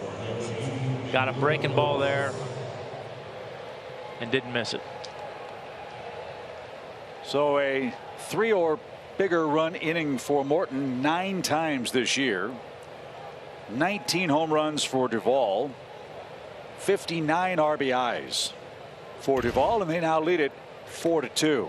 3 straight hits.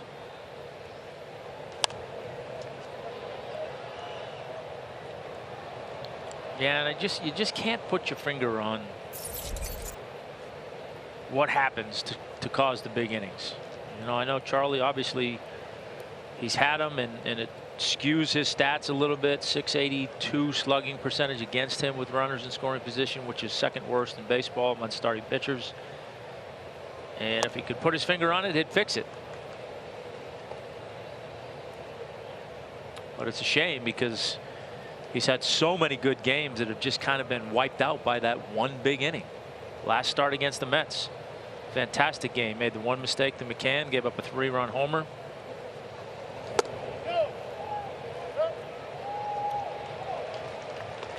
It'll cost Rojas strike 2, 1-2 the count. Well, so now the burden falls on the Braves offense. Braves have 2 runs on 4 hits. They'll have Freeman, Albies, and Riley coming up in the 6th inning. They haven't really been able to solve Thompson. Both runs came on the Acuna home run. And as we've said, Tom, get to the 6th, 7th inning against these guys, it is no automatic comeback. Their bullpen has been very stingy. Yeah, I mean, they've been really good. And we've seen it firsthand in this series. And I got to imagine they've got pretty close to a full allotment of their arms available this afternoon. Floro maybe not. He's gone back to back.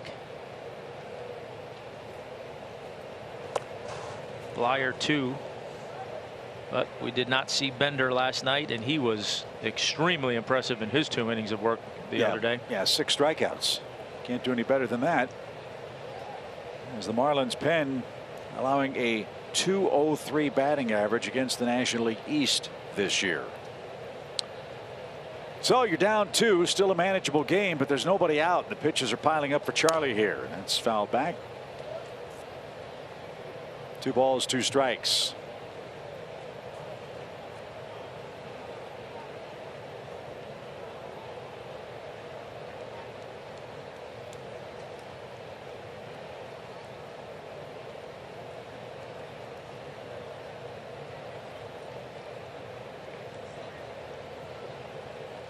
So the 2-2. Right off his knuckles to third. Riley with the throw. And Rojas, the 4th man up, is the first out. And here's Sanchez 0 for 2.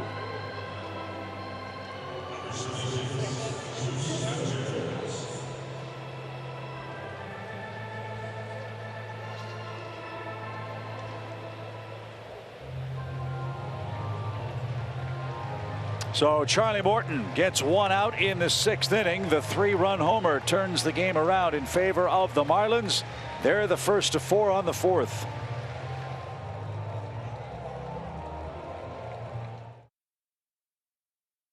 By your local Ford dealer and by USAA. This Independence Day broadcast is brought to you by USAA, proud supporter of the military community. Well, already some fireworks in Game 3 of the series. Acuna has hit a homer. Duvall has hit a homer. And Charlie Morton can sit and wonder and hope his offense comes back in what's now a 2-run game. A.J. Minter is the first Braves reliever out of the chute. He will face Sanchez and Panic here in the Miami 6th. Minter on for the 37th time. Pitched a 1/3 of an inning in Game 1 of the series. Gave up a hit.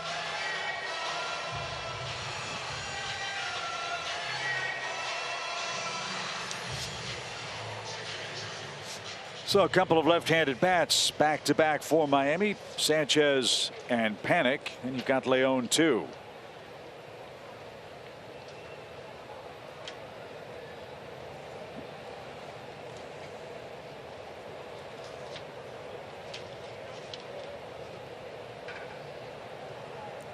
Actually, Leon is switch hitter, so he'll turn around and bat right-handed if the lineup card gets down that far. The pitch is a blazing strike outside corner from AJ. 0-1 for the Miami left fielder Jesus Sanchez.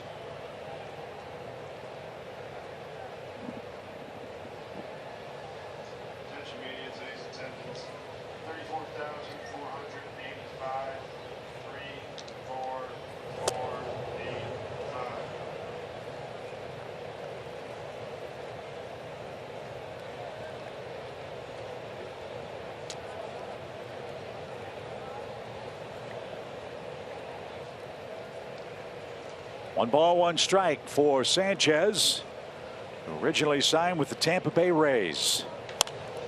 Popped up left side. Dansby, the Lone Ranger, on the left side, and won't have a play.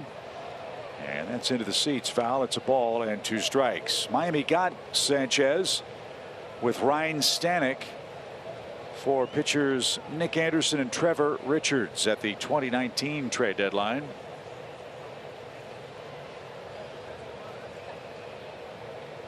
Anderson has had elbow surgery, so that's a big loss for the Tampa Bay Rays bullpen.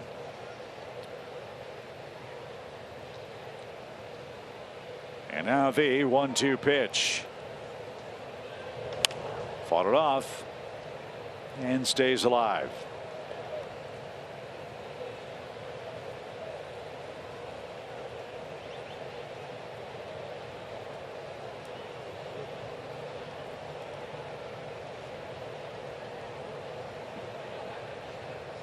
Minter's job simple. Hold them right here. Hope the Braves bats can get something going in the home half of the inning.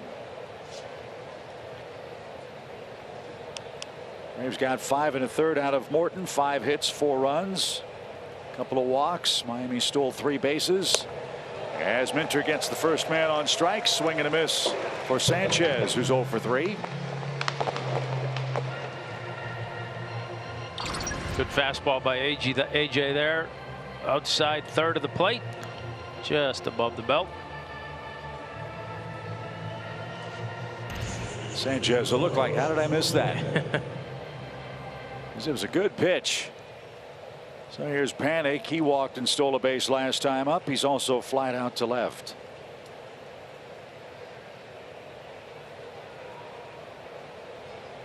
Panic got the start today. Jazz Chisholm came up with a bum ankle. It's been problematic for him. Don Mattingly said in the papers this morning that quite obviously they'll be very careful with that. The All-Star break will come at a perfect time for Chisholm. It's the one he rolled when we were down there, when they were down there, right? I think so. Taking his lead off a second. No balls, 2 strikes. There was the cutter from AJ Minter.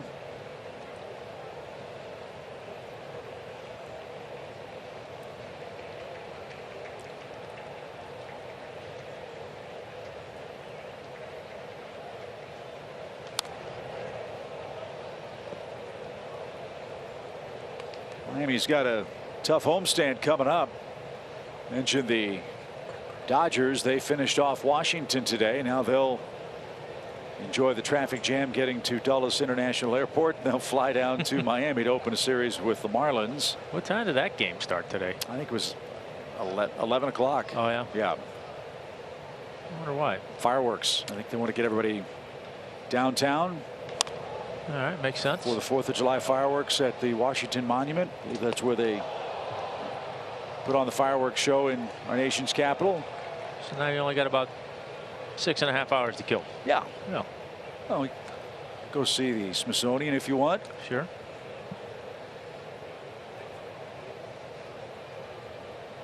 So LA heads to Miami. The Braves head to Pittsburgh. But some unfinished business here in Atlanta today. The 0-2 just missed inside. 1 ball, 2 strikes.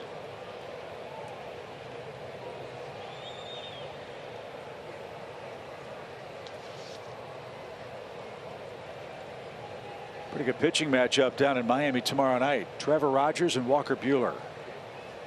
Yeah, that will be a good one. The 1-2 pitch. Just outside.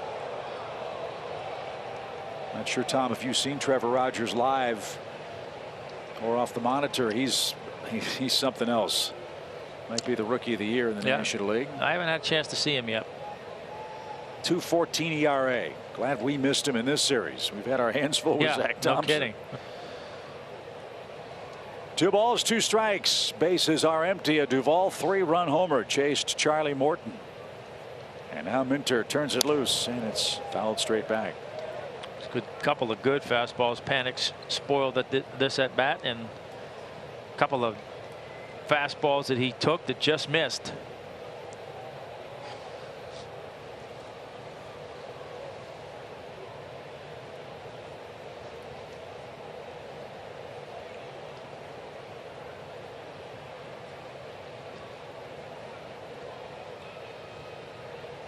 The 2-2.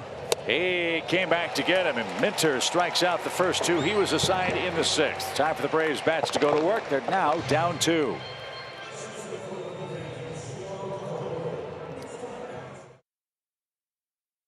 Atlanta Braves and their foundation, who's been working really hard this weekend. Net proceeds from this auction will benefit the Surfside Relief Fund, supporting those impacted by the collapse of the Champlain Towers south in Surfside, Florida on June 24th. Check out some of the great stuff, guys. 79 bids for over $5,000 alone on the team jersey.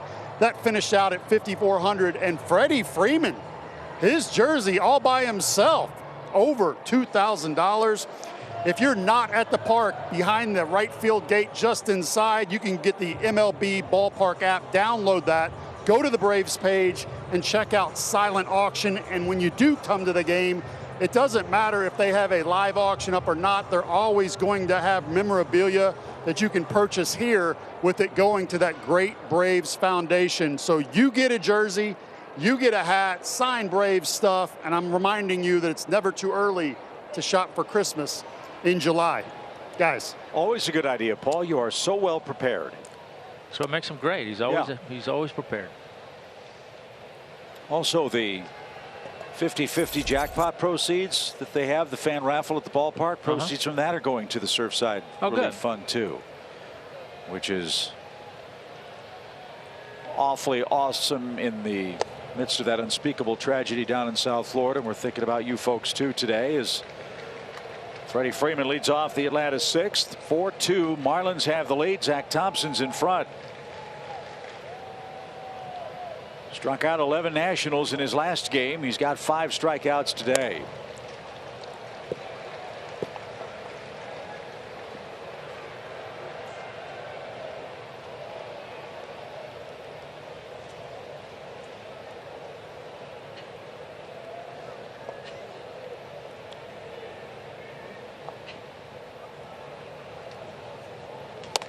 And Freddie takes ball 4.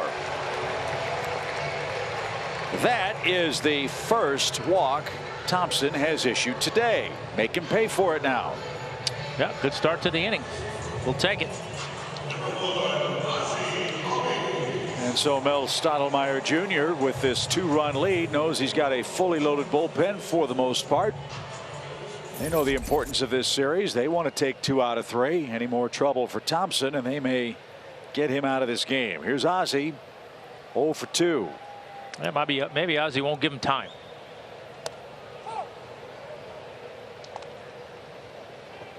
That's seemingly what happened to Charlie Morton. Just as soon as Aguilar reached, A.J. Minter got up, and a pitch or 2 later, bang, Duvall hits the homer.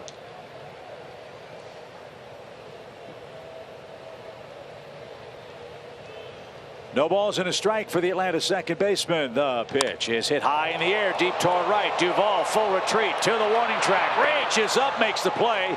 Freddie's got to retag and hustle back to first. The throw there is going to be a little late, and Aguilar got nailed on the ankle as Freeman overslid the bag at first.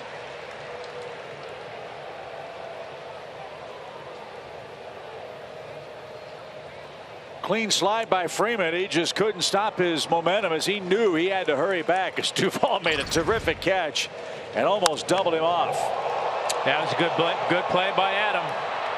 He's got experience here in that position.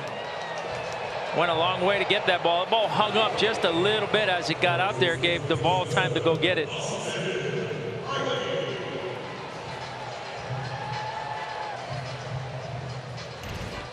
And for Freddie, it's a good thing Aguilar fell away from him and not on top of him. That is an excellent point.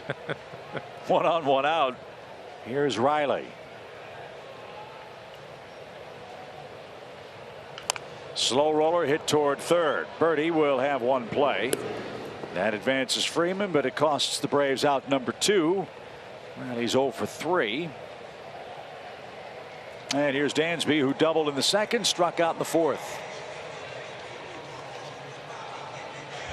I would imagine if Thompson could get through 6 with this lead, they'd go to the pen. His position's due second when they come up in the 7th inning. Yeah, I would imagine so. Like you said, with the mostly full complement of arms available out there, I would imagine they would.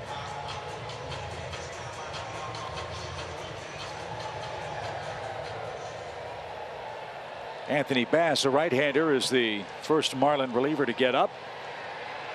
But the Braves aren't done yet in the 6th inning. Dansby with his 16th double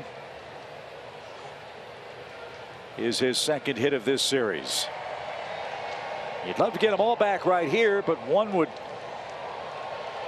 be awfully helpful. Freddie's got good speed and he's got a good lead. No strike.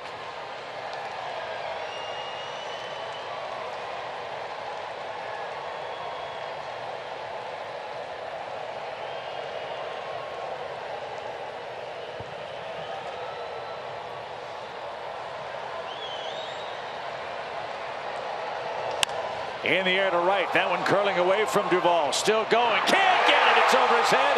Up against the wall. It's a 2-out double for Dansby Swanson. 26 of his 35 RBIs have come at home. The Braves do cash in that leadoff walk, and we've got a 1-run game again. And typically right-handed hitter hits a ball to right field. It slices, and that ball just kept running away from Duvall. Went a long way and looked for a minute like he was going to get it, but just couldn't quite get there. Ball just kept running away from him, and big double by Dansby.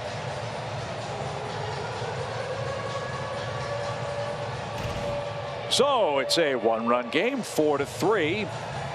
And Heredia is the hitter. He has struck out and has a bunt single. And Adam Duvall is going to need to get a big drink of water. He's been running pillar to post in his 6th inning. Hits are even, 5 apiece. And Heredia didn't get that. No balls and a strike.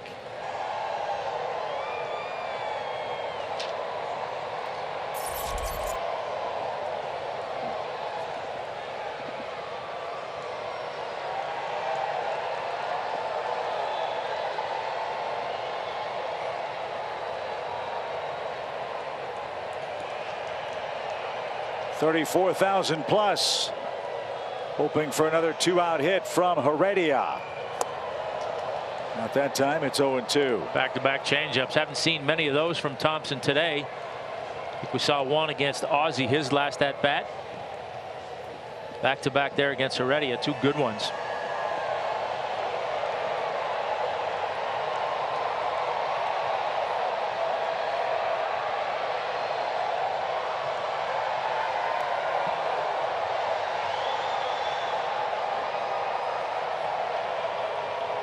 The 0-2 pitch is taken low.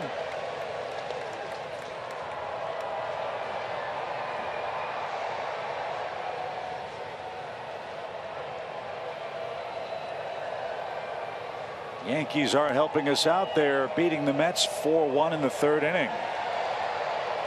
Could be a very productive day if the Braves could come back and swipe this one from the fish. They're down a run. And out of play, good cut.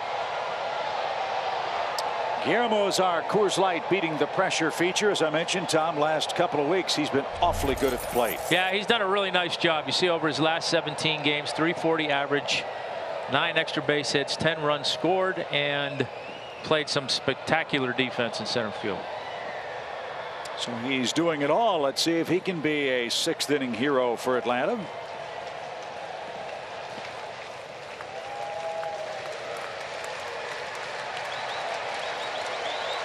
Now Thompson ready with his 1-2. Strike three. Floated a curveball up, and he protects a 1-run lead. The Braves cash in a leadoff walk.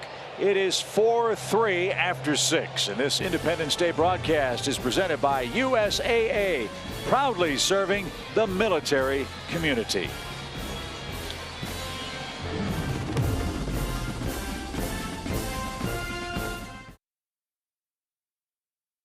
Truist Park. It is a beautiful 4th of July. Beautiful cars. After the Braves come back and win this game, put the sunroof down, go out for a nice drive, get your family together for a 4th of July picnic, watch the fireworks, and recap a series win for the Braves. That sounds like a plan on Independence Day. Sounds like a plan. And 34,485 in attendance today. Luke Jackson will stride to the center of the diamond for Atlanta. He'll face the 8, 9, and 1 hitters for Miami. 35th game on the year now for Luke. 29 innings pitched. 29 of his appearances have been scoreless.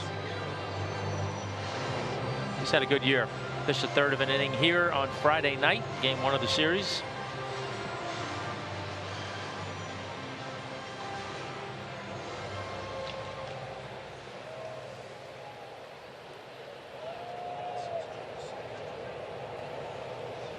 So Sandy Leon is the Marlins catcher. He is 1 for 2 today, a 3rd inning single, and Charlie Morton struck him out in the 5th. Magneuris Sierra's on deck. He'll bat for the pitcher. So Zach Thompson went 6, gave up 3. The 1 walk he issued cost him a run. He struck out 6. He allowed the Acuna home run. And the Braves with 5 hits. All in all, another solid performance for Zach Thompson, who's fortunate to get 4 runs today. That's almost an embarrassment of riches for him, the way that the Miami bats have supported him coming into today's game. So Jackson, 2 balls and a strike.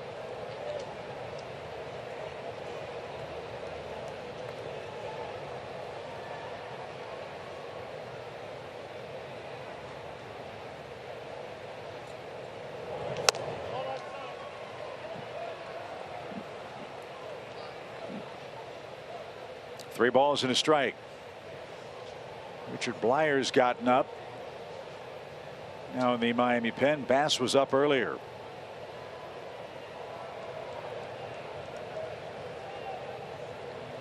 And the Marlins bullpen gate failed to close securely, so they'll take care of that.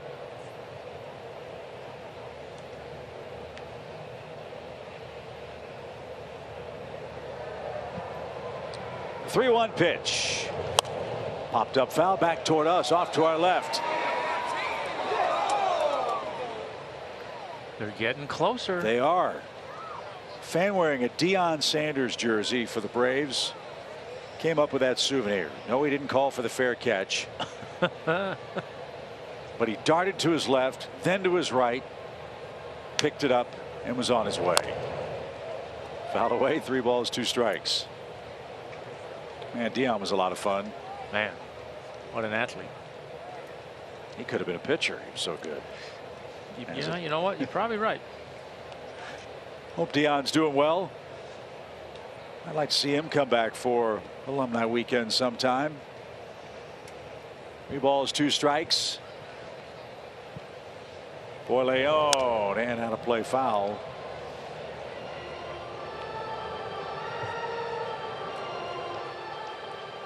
Leon hanging tough. 3 balls, 2 strikes.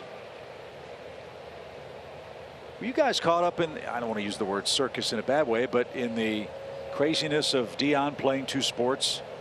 I mean, we were caught up in it because we had to, but right. I didn't feel like it was a huge distraction. Leon hits a high fly ball to right. Acuna drifts back. He says he's got it, and does. There's out number 1. Before we get to Magneuris Sierra, let's enjoy a quick message from the Home Depot. Get your job lineup in order. Snap a picture and let the Home Depot app find the product you need fast. I remember it was such a unique thing having a two-sport star doing it in the same season, and Deion would finish up football, take a helicopter ride, or vice versa to and from where the Braves were playing, and that was great theater. He did some great stuff. Man, was he fast. Oh, man. Tell you what, when we had him and Otis in the lineup together, man, oh man. If he had stuck to baseball, do you think Deion would have had a better baseball career than football? It's hard to imagine that he would have, because I mean he's a Hall of Famer in football. I mean, as good as it gets, right? But there's no doubt in my mind if he'd have played baseball exclusively, he would have been a much better player. I mean, he would have been a good player. He was a good player, but I think he could have been really good if he played it all the time. 1 ball, 2 strikes for Magneuris Sierra. Another one of the Marlins acquisitions in the Marcell Ozuna trade with St. Louis a couple of years ago. Like Deion Sanders, this guy is a very fast man. Which leads to the question, you mentioned Otis Nixon. Who was faster, Deion or Otis? Man, I don't know. That's a good question. I just know it was fun watching them both run. The 2-2 pitch. Talk about an acquisition that changed the Braves' fortune. When they got Otis Nixon from the Expos, that totally changed the entire dynamic of your team, didn't it? It sure did. Yeah, absolutely it did. I just know that if as a pitcher, if you got a hit in front of those two guys and then they hit a ball in the gap, you were worried about them catching you. You should have said, I'm not going to put a square piece of bubble gum in my back, but I'm going to put a baton. Exactly. Yeah, watching those guys when the Braves were on the road, hitting the ball at Olympic Stadium in Montreal, you were thinking 3 or maybe 4. If the ball got to the wall against the Expos, that was real excitement. As Sierra shoots this one to right, that's going to ricochet off the wall. Acuna played it perfectly, and Sierra has to slam on the brakes. Look at that throw from Ronald. Can't play it any better than that. Sierra laughing. Acuna said, "Why didn't you go?" And Sierra knows why. He would have been a dead duck. Yeah, Ronald played it perfectly and then got the fortune of it hitting off the bricks. So it came back to him quickly. And Sierra wisely pulled up. So I would imagine he's going to try and make up for that here with a stolen base at some point in time. They've already stolen 3 today. 2 of them came in the 4th inning, 1 in the 5th. And now you've got John Birdie up. He's leading off today. He's been batting down in the lineup first 2 games of this set. Again, no Jazz Chisholm out with a sore ankle. And Birdie happy to see Charlie out of the game. 0 for 3 with a couple strikeouts against Charlie. Sierra's 4 for 4 on the year in steals. Miami's stolen 54 bags as a team.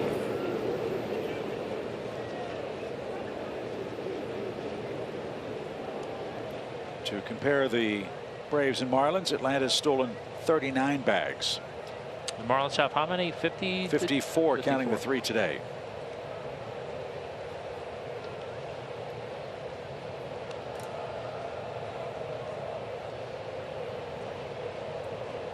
Swing and a miss. Good fastball. Put that in perspective. When Vince Coleman was playing with the Cardinals, he'd have 54 by the All-Star break all alone. No kidding.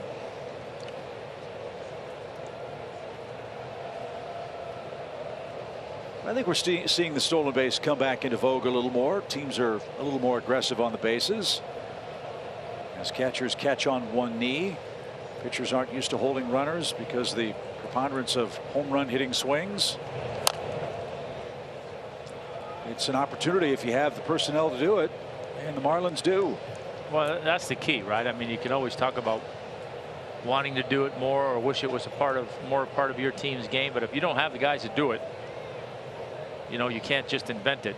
The Braves have a little bit of it, obviously, with Ronald and Ozzie and some other guys that, you know, maybe not burners, but steal some bases here and there at the right time, like Freddie and Dansby. So I'd like to see it come back a little more. 0-2 pitch instead to first. Engaging a team's efficacy in stolen bases is not necessarily an indicator of how well they run the bases. We've seen that with the Marlins. Correct. The top base stealing team in the National League is the Padres. They've stolen 76. It's almost twice as many as the Braves. There's strike three. Birdie is rung up for the third time. He didn't like that call, and that's a big second out.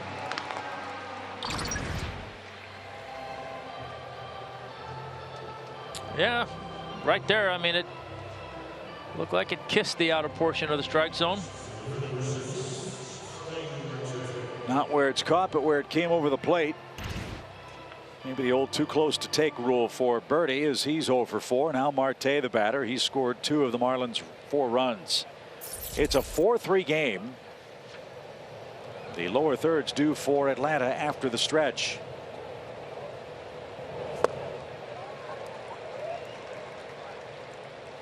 Good breaking ball there by Luke. And as always, Tom, the stretch is presented by Georgia Natural Gas. Full house on the set this afternoon. Jerome, Nick, and BJ. We'll be talking about Ronald Acuna Jr., who hit another home run today for Atlanta. Hope they don't have any drinks on the set today. Oh, that's right. There's a lot of very highly technical broadcast equipment that could be in jeopardy. That's right. Nothing worse than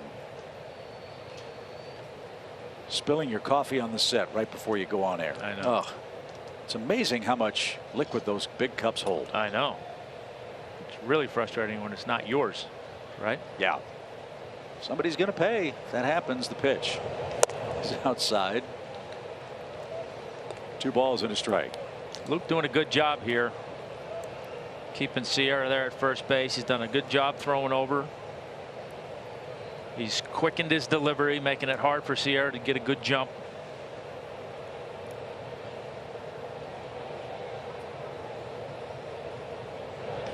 In the air to right at Ronald, who got there to make the play. So Luke Jackson surrenders a hit, but that is all in the Miami 7th inning. It's a 4-3 game. Great crowd on the 4th of July. Boy, was Timothy Miller great with our national anthem to get things started here at Truist Park. And now Timothy will make his way to the center of the diamond, stand in front of that, or on top of that red velvet circle, as he will regale us with his wonderful rendition of God Bless America. There is nobody better in the business than Timothy Miller here in Atlanta as we celebrate the 4th of July with him. God bless America, land that I love. Stand beside her and guide her through the night with a light from above. From the mountains to the prairies to the oceans white with foam. God bless America, my home, sweet home. God bless America, my home, sweet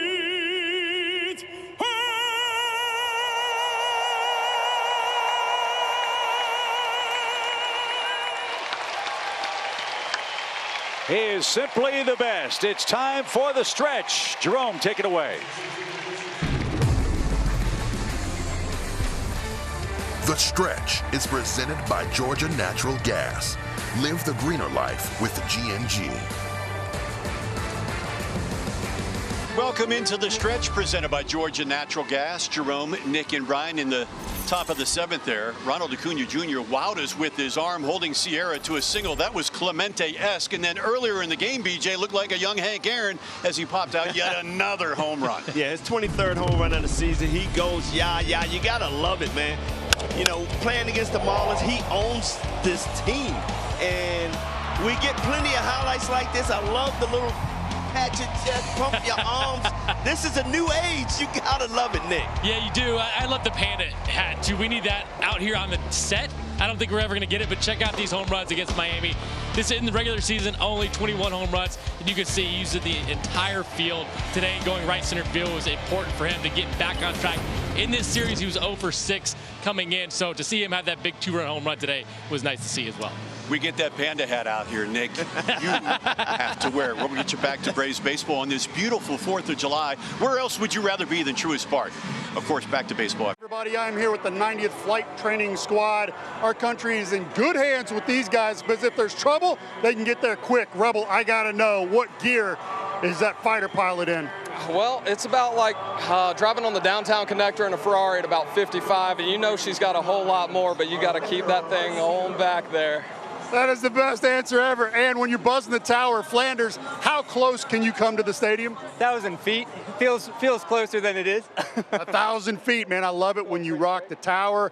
It's been absolutely awesome, guys. And I was told that Chip Cary's nickname would be Speaker Box, Glav would be Mr. Change, and as for me, the Birdman. That sounds pretty cool in a jet. It's just been changed to Suspect, guys. Sorry. Thank those guys for us, Birdie. It's always a treat to watch them fly Big over. Thank you from Chip Cary, Glavin, and everybody. Guys, so great. Is that on your bucket list, Tom? Have you ever done that? Have you ever been a backseat guy in a fighter plane? I have not, and I think I would like to do it, yeah. Because you know what those guys want to make you do, I know right? they do. I know they do. Yeah. Yeah. They are incredible people. Those pilots, as Arcia skips the rope from Richard Blyer, who's on to pitch this home 7th. Yeah, I thought he might be one of the guys who would be down in the Marlins series. This today. He's pitched in both ball games so far, but here he is again today for the 3rd day in a row. You know those lefties, they don't throw hard enough to get hurt. So that's, well, the smart ones don't. Makes you think about Mike Marshall. Yes, yeah.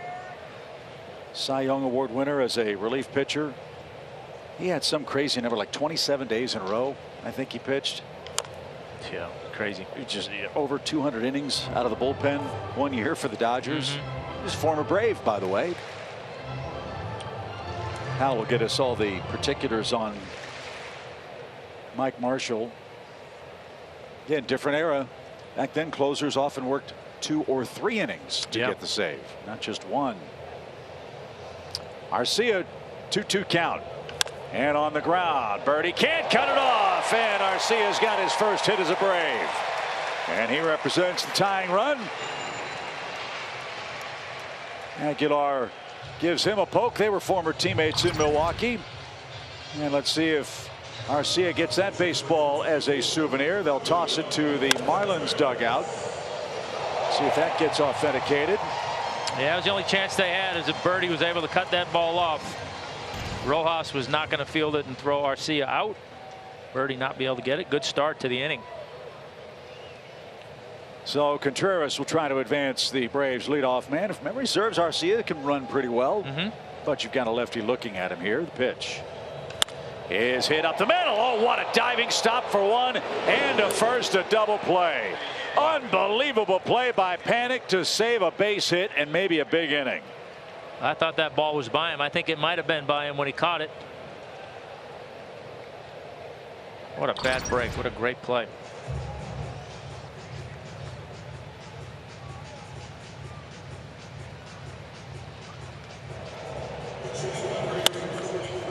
Not only did he have to handle the hot smash, he had to keep an eye on the ball as the umpire at second got out of the way.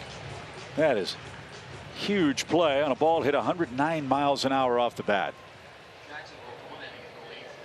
So Ede Adrianza is the final 7th inning hope For the Braves, he replaces Luke Jackson, who worked a scoreless inning with a hit and a strikeout.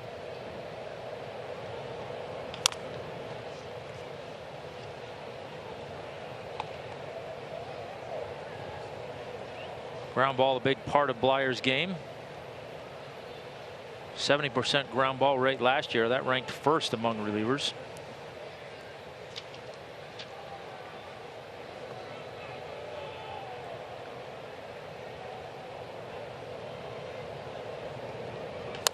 Another ground ball. This one right to Rojas. Third hop. Adrianza is retired by a step. And after a promising start to the 7th, a couple of ground balls gets Miami to the 8th with the lead. Atlanta Braves baseball is brought to you by Toyota.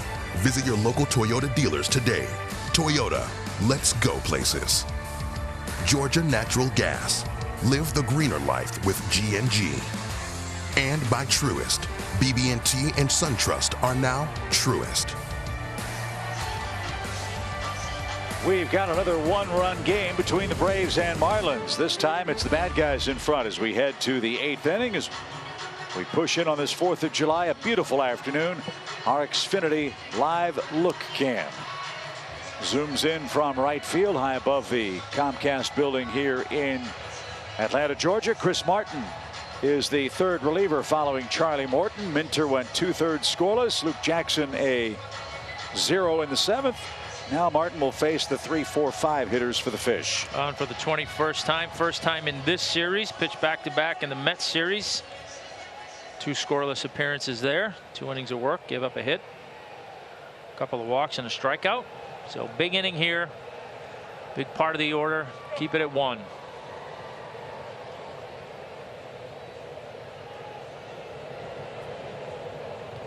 Mentioned how good Miami's pen has been in the series. Got to give the Braves pen its due too. No runs in 8 1/3 innings. Yeah, they've been fantastic as well. They've been right there with the Marlins bullpen.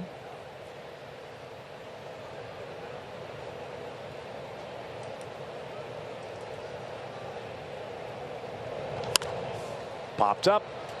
A chase by Freddie. Glasses gleaming, but no chance to get it. 1 ball, 1 strike. Mets have tied the Yankees 4-4 in the 4th. That's Garrett Cole, I believe, pitching for the Yankees in game 1. Supposed to go today. Yeah, he's out of the game now. Cole's ERA since June the 2nd is approaching 5 for the month plus. 1 ball, 1 strike. Yankees players had a team only or a players only meeting the other day to try to shake out of their doldrums. Yankees are hovering a game over 500 and are 9.5 games out in the AL East. Nobody saw that coming. Nope. The proverbial "we got to stop stinking" meeting.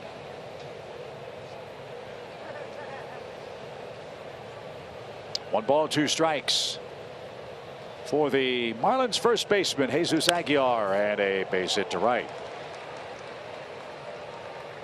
So 2 hits.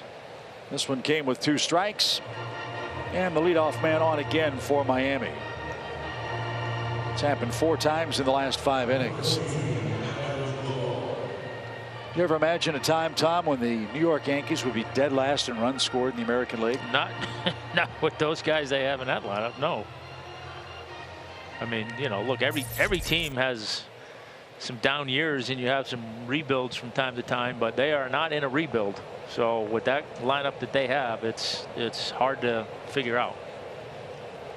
Adam Duvall is the villain today. Another home run against the Braves. In fact, he's knocked in all 4 runs for Miami today. A 4th inning sacrifice fly and then the 3-run homer to make it a 4-2 game. Braves got their run in the 6th inning on a Dansby Swanson 2-out double. And a big defensive play out in right field too. You're right.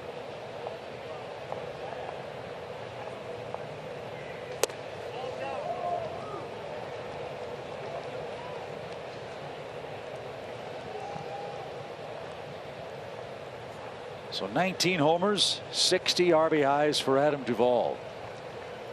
8 hits, 4 homers, 13 RBIs in what was once his home ballpark.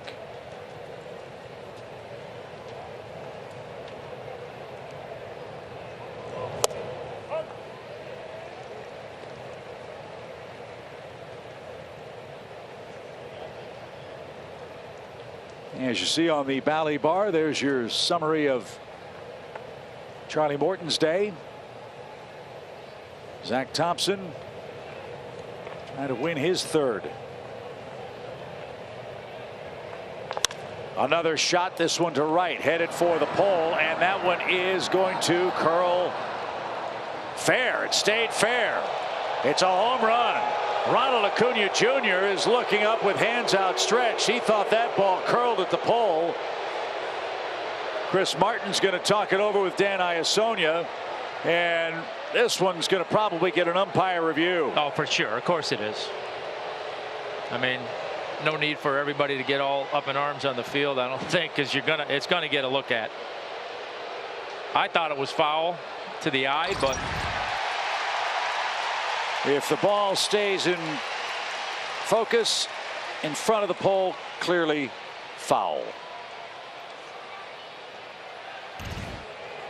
So no need to review that one.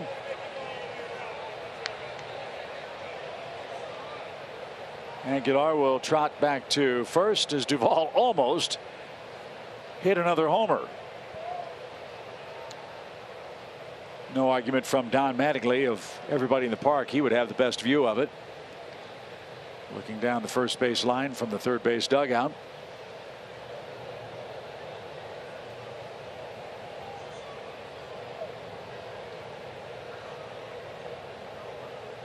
So Duvall's got to recalibrate here. Instead of a homer, he faces a 2-2 count.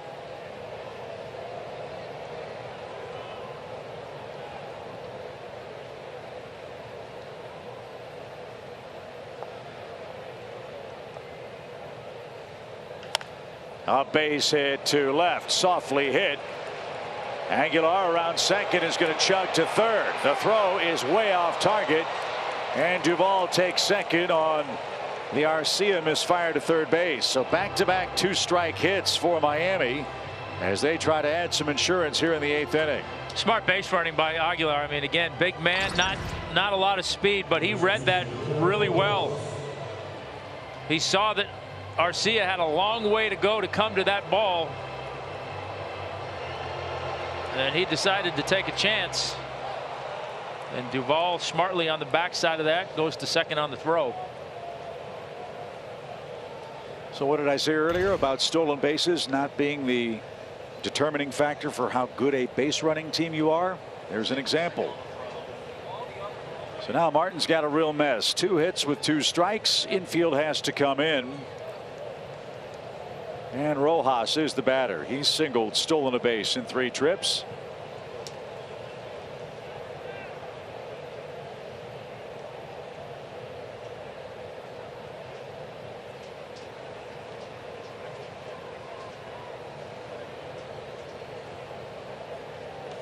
And back to the netting foul.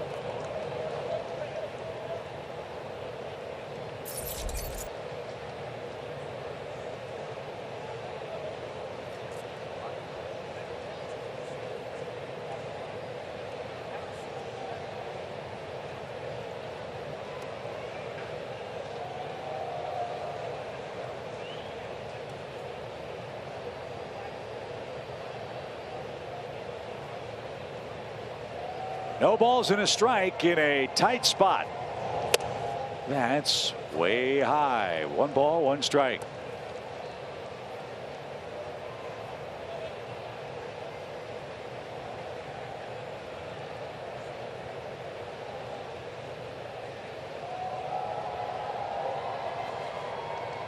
In the Braves pen, knock on wood, has not given up a run in this series. To the Marlins, that is a real tough spot for Martin to keep alive here. That'll help. 1 ball, 2 strikes. Good fastball there.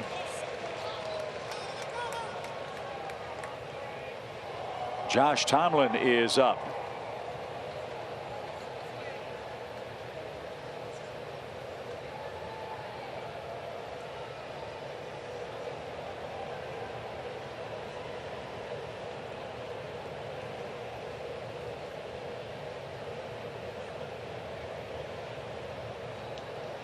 Boy, a strikeout would be huge here. Yeah, absolutely. And then you got a chance to kind of figure out what you want to do. Maybe walk the bases loaded, set up a double play. You got options. The Braves will have the top of their order coming up in the 8th inning. Right guys at the right time. You like your chances a lot better down 1 than 2 or more. The pitch is hammered, just foul. Ooh, that was close.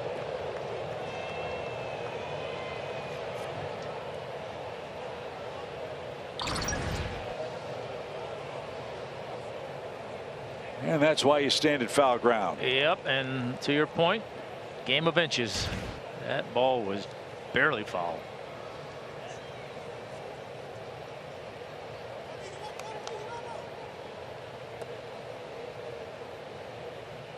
Sanchez on deck. Rojas with the infield in for Atlanta, behind in the count. 1 ball 2 strikes. 4-3 Miami. We're in the 8th. Back-to-back 2-strike hits created this threat. And now 2-2.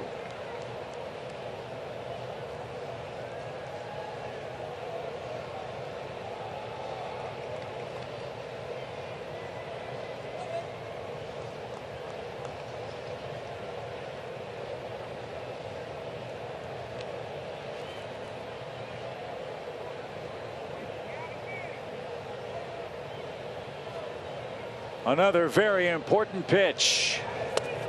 He didn't chase it.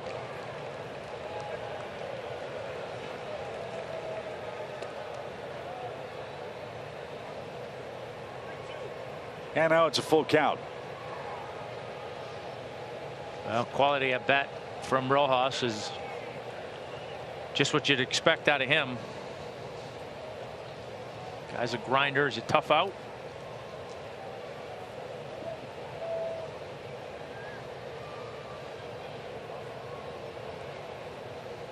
Three-two. Broke his bat.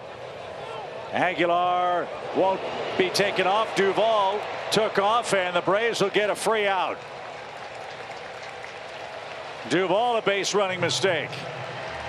Boy, the Marlins have made a few of those in this series, and now you've got first and third, 1 out, and a double play could get you out of the inning. Thank you very much. Yeah, the only other potential thing there was that they were going on contact, but I can't imagine you're going on contact with Aguilar on third and the infield in. So assume that was a bad read by Adam. Good break for the Braves. Get an out, run doesn't score, and you got the double play in order.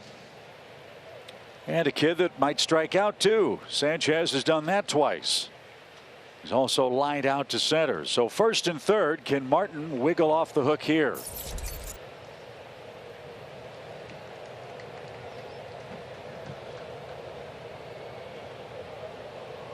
Sanchez, straight left-hand hitter. Way outside, ball 1. You got Panic next.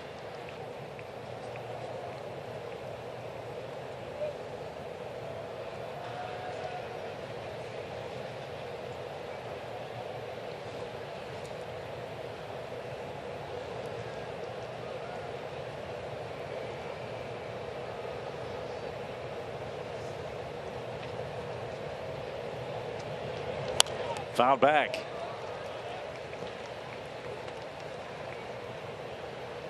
It's 1-1. Here the Marlins bench cheering on Jesus Sanchez.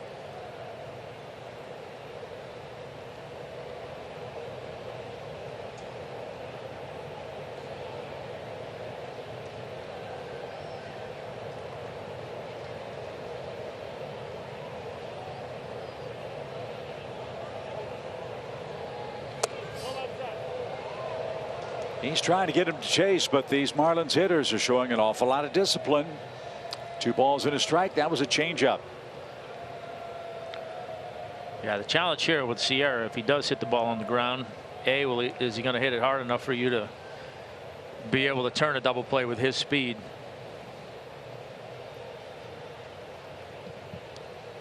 So we'll see how the Braves play it, assuming there's contact. 2-1 pitch. He's got him set up. It's 2-2.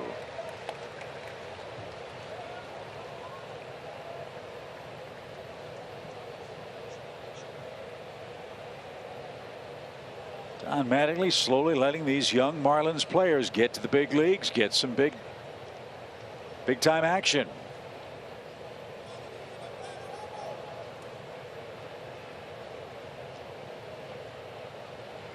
And Sanchez now set up 2 balls, 2 strikes. He's been a clutch hitter for him this year. 6 hits with runners in scoring position. But not this time. Martin came back to get him. And now he's an out away from escaping a giant mess. Yeah, big pitch there. Got Sanchez to swing over the top of the breaking ball.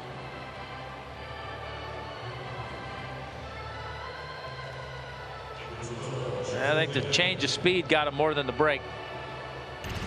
I didn't quite have the finish that Martin wanted on it, but the change of speed had him out in front. Big strikeout. Yeah, so the big swing results in no contact, no advance by Aguilar or by Rojas. And now Joe Panik, the hitter. Panik's 0 for 2, but walked and stole a bag back in the 5th inning. Get out of this, then again, your top of the order's coming up, and momentum swings to your dugout.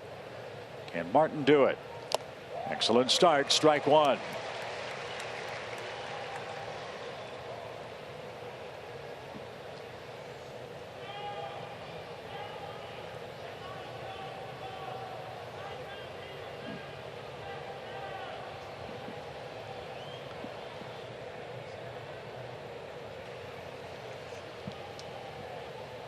Crowd quiet as Martin turns it loose.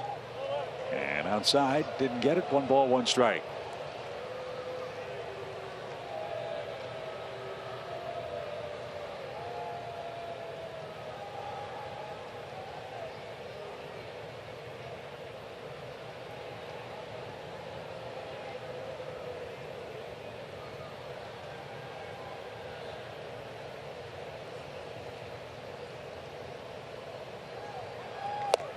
He's a strike away.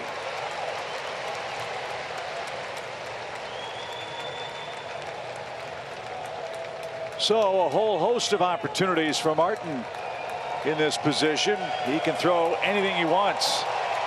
Yeah, he's gone to that cutter quite a bit here. Got Sanchez on it. Got strike 2 there on it. Looks like going high fastball maybe.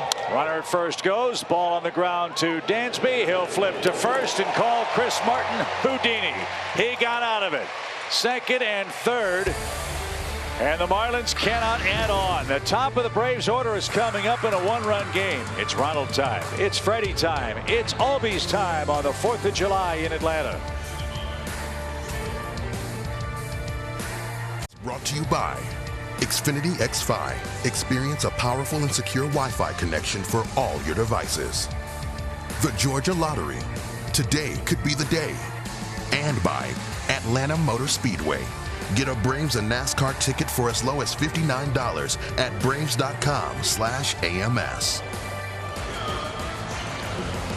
Ronald Acuna Jr. has a home run. Will take another one late. He's coming up first in the bottom of the 8th inning of a 4-3 game, which is being led by the Marlins. Baseball's 2 biggest events of the summer are back-to-back. The action starts at the T-Mobile Home Run Derby on ESPN July 12th at 8 Eastern. Then catch baseball's biggest stars at the 91st MLB All-Star Game presented by MasterCard July 13th on Fox. Coverage starts at 7:30 Eastern Time. Well, Tom, you mentioned the man on the mound earlier today. He was awesome the other night, and frankly, he's been awesome all year. Yeah, pitched 22 scoreless innings to start the year. Pitched a couple innings the other night. 6 strikeouts. Was impressive. Fastball or sinker slider predominantly. Occasional 4-seamer. Just a big arm with big stuff. And a big challenge. He's got the top 3 hitters for the Braves here in the 8th inning. Acuna, Freeman, and Ozzie Albies.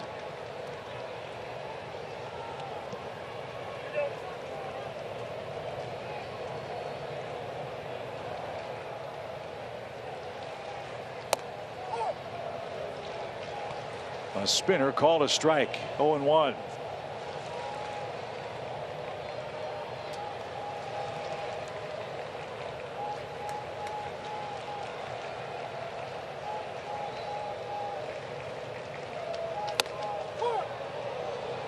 There's that inside pitch, Tom, and quickly Acuna down 0-2. Yeah, and there's not much you can do with that. I mean, that's 97 right in on the hands. See if he goes back to takes a shot with the breaking ball here. He did, but it was off the plate. Good patience. Now a ball and 2 strikes.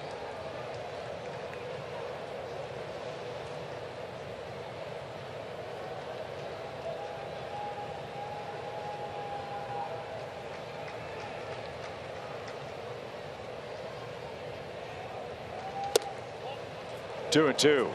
Marlins pen since June 15th, a 1.35 ERA and a 1.90 opponent's batting average. Yeah, and they've only walked 95 guys all year, which is second best in baseball. So generally speaking, you got to hit them to beat them. See if Acuna can do that. The pitch. Strike 3, top of the zone at 98. One away in the bottom of the inning. It's time for our Georgia Natural Gas Greener Life Impact player. It's Freddie Freeman's turn. See Freddie's last 10 games. Raised his average 40 points in the last 4 weeks going into today's game. 311 with a 403 on base percentage over his last 50 games. And like Ronald, has beat up on the Marlins. They've shown him a steady diet of sliders in this series. Yeah, and they have. Changeups too. Kind of similar. They've made him conscious inside and pretty steady dose of off-speed stuff. But still 4 hits for Freeman in the set. Not as aggressive a shift for him here in a 1-run game. You've got Rojas still on the third base side of the second base bag, but playing very deep. Birdie way off the line. If Freddie were to guide one inside the bag at third, he'd have an extra base hit. Outfield very deep. He'll try to cut off a double if Freddie hits one to the gap. 1-1 pitch. Missed inside. Freeman's got a 6-game hit streak on the line. He's 0 for 2 with a walk. Yeah, we see a lot of teams that shift Freddie. They kind of leave the whole left side of the infield open. The Marlins a little bit of a hybrid on that. They kind of have a guy in the 6.5 hole over there, but shortstop is pretty open. So Freeman's in the driver's seat now. 3 balls and a strike. Ozzie Albies to follow. Austin Riley waiting in the Braves dugout. 4-3 Marlins. They've out-hit the Braves 8-6.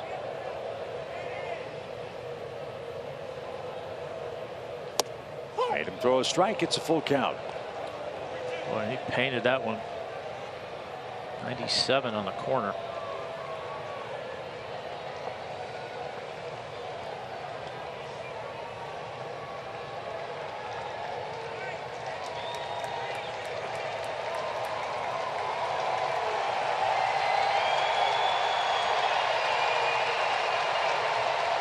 Three balls, 2 strikes. Freddie shoots one into right field, a base hit. That's headed for the corner. Duvall over quickly, and he'll hold Freeman to a long single. So Freeman extends his hitting streak. Braves have the tying run aboard, and Ozzie Albies could turn it around with 1 swing. Yeah, went back to the fastball. Nope, sorry, breaking ball. Thought it was a fastball. Got a little bit of a breaking ball, a little bit of a tumbler. And Freddie beat the shift. Thought for a minute that ball might get down in the corner, but Duvall got after it, cut it off, and held Freddie to a single. So it's Ozzie time. They have a big shift on for him now. Ground out, strike out, fly out for Ozzie, who whacks away and fouls it at the plate.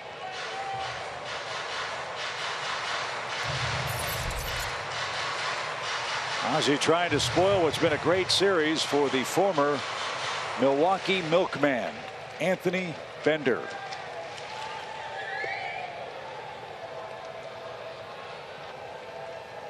Miami signed him around Thanksgiving last year. Put on the 40-man in May, and here he is, and he has been awesome. But he's got trouble here in the 8th. Acuna struck out. Freeman singled to right. Now Albies in an 0-1 count.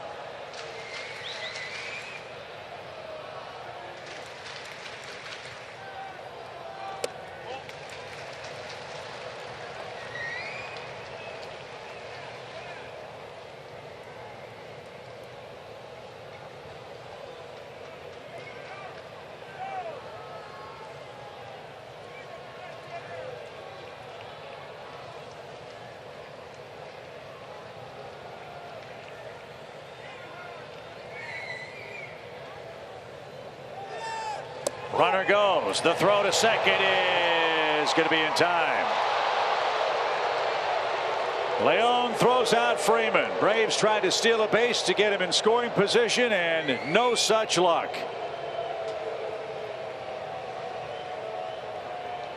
Well, Freddie took a shot, 4 for 5 in stolen bases this year. Got a decent jump, but that throw was on the money by Leon.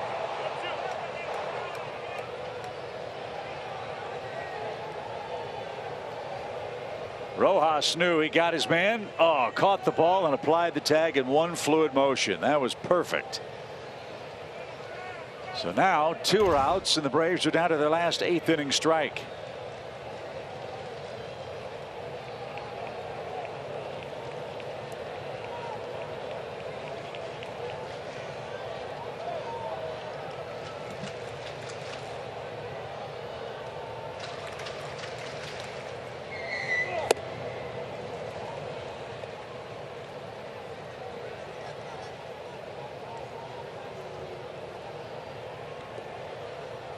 Coming into today's game, Bender against the Braves had faced 12 hitters and struck out 8 of them.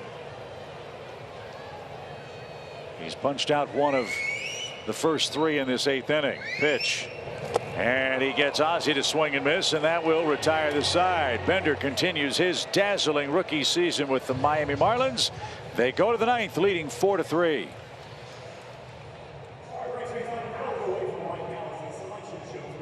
Before we get back to the action, let's enjoy a quick message from our friends at Landmark.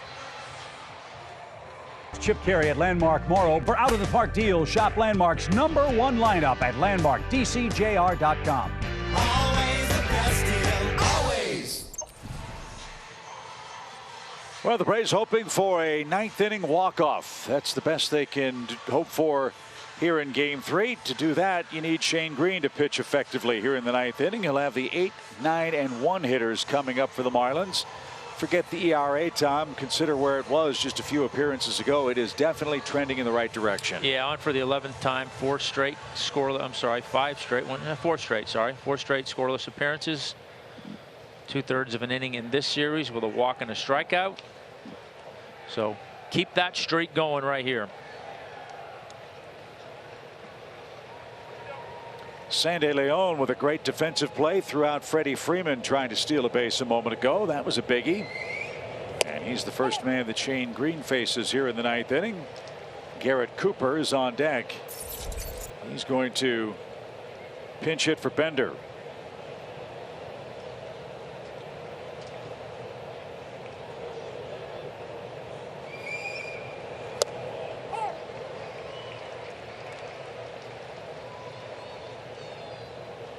Pirates beat Milwaukee, ended the Brewers' 11-game win streak 2-0. We head to Pittsburgh next, with Max Fried getting the ball tomorrow night. Ian Anderson and Drew Smiley the rest of the Braves rotation.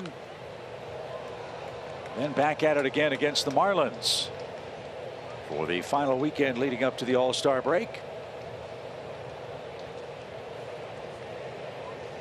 Atlanta's not been able to solve these guys yet. The Braves are 3-6 this year against Miami. They've won the season series head-to-head every year since 2015. But this is a different Marlins club. They have shown us outstanding pitching. And what has been a frustrating year in many ways, they've taken a lot of that frustration out against the Braves. They have 7 one-run wins. 3 of them have come against Atlanta this year. Yeah, they've saved their best for Atlanta, apparently.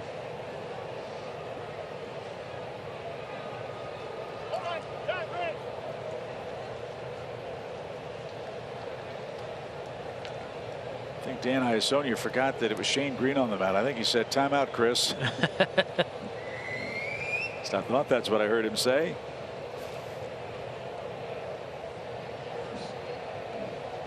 Yimi Garcia is getting ready to close it out for Miami. He's their reliever, and Leon unloads to deep right. Acuna is going to watch that one sail into the chop house seats. What an inning for Sandy Leon. Throws out a base runner and then hits a huge home run to extend the Miami lead. I did not see that coming. Second home run on the year. Huge defensive play last inning, throwing out Freddie on the attempted steal, and huge at bat to start the ninth. On an 0-2 pitch. Yeah, a little fastball that Shane was trying to start in off the plate and bring it back, and he did, but he elevated it.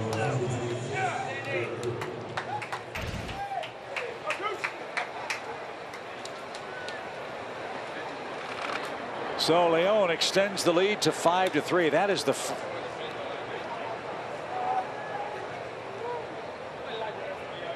first run given up by the Atlanta bullpen in this series. And that one really hurt. The 8th place hitter on an 0-2 count hits it into the stands in right. Adam Duvall has the other 4 RBIs, and Miami leads at 5-3.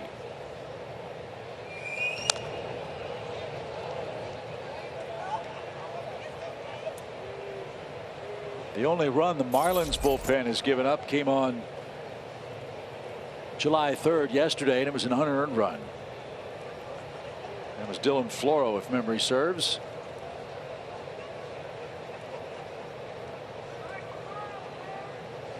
So Garrett Cooper, he's got 7 homers. He's been on a tear since coming off the injured list. Didn't swing at that. 1 ball, 2 strikes. Yeah, it's a good bat to be able to have come off your bench. Let me give him a day off. I imagine he might come in for a defensive replacement, or stay in, I should say. Ball outside.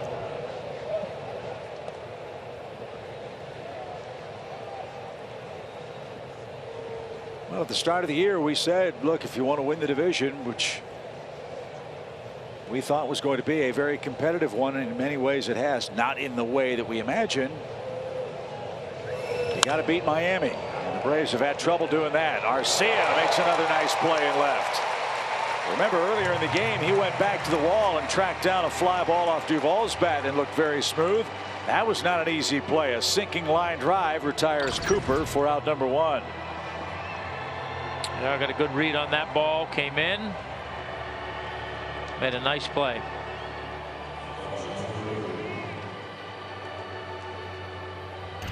Shane Green like that. Top of the order now, John Birdie, who has struck out 3 times in his 4 trips.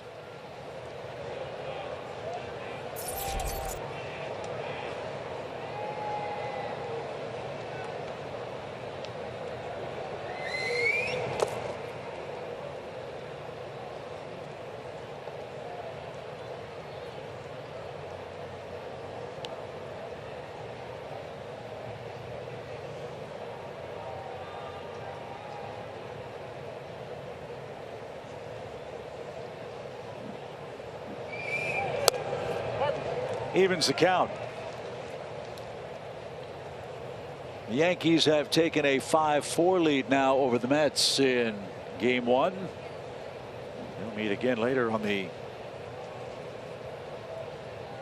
Sunday night game. 1-1 pitch.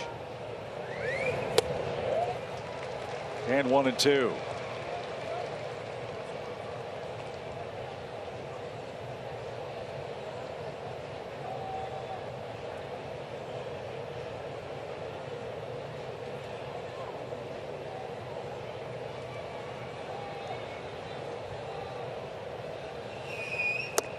Strike 3. It's 4 punch outs for Birdie today. And there is the second out of the inning. 5-3 your score in the top of the 9th inning as we welcome you to Hyundai Sunday here in Atlanta. Hyundai, it's your journey. Own it.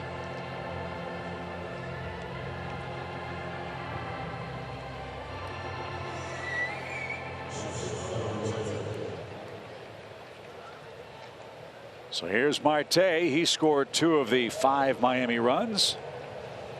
In the bottom half of the inning, Riley Swanson and Heredia are all scheduled. Yimi Garcia will come on and face that trio. Yeah, much taller task now for Braves offense with a 2-run deficit.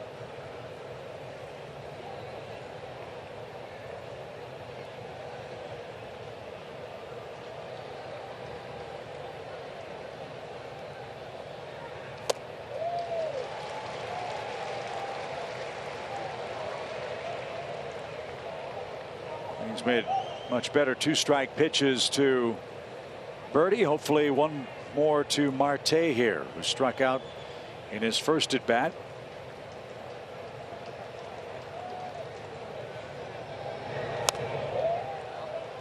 And pounded back to the screen to stay alive. 0-2. Braves Live presented by Xfinity is coming up.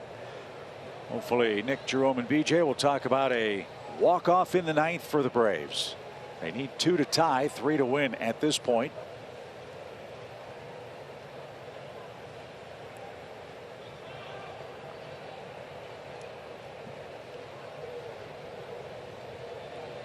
As Marte digs in, Shane turns it loose and almost hit him.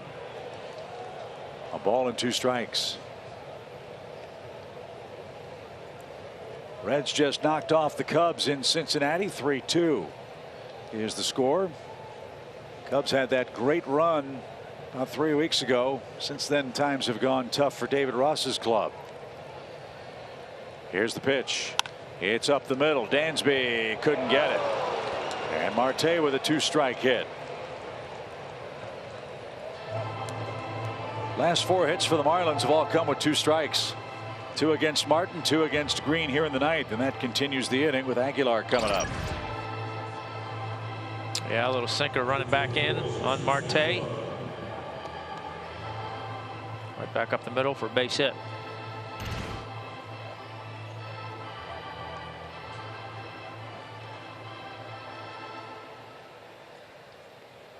Productive day for Aguilar. He's got 2 singles. He scored a run.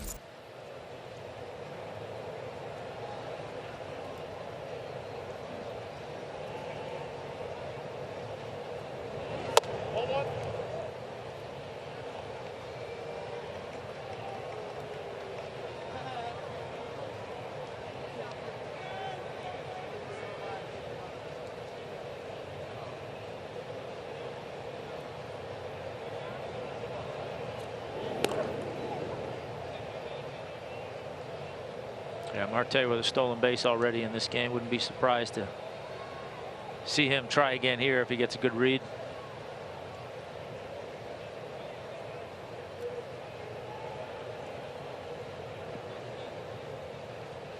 Short lead. Another quarter step, not going, and a breaking ball, a strike. It's 1-1.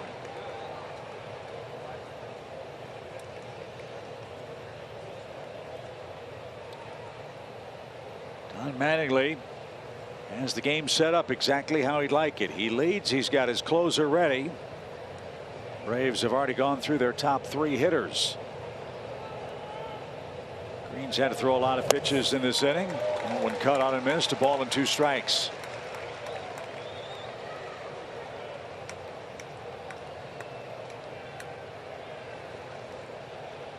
Braves are trailing in a game in which they have struck out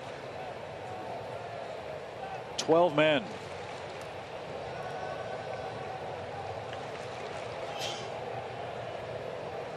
One ball, 2 strikes. Marte takes off. Good jump and fouled at the plate.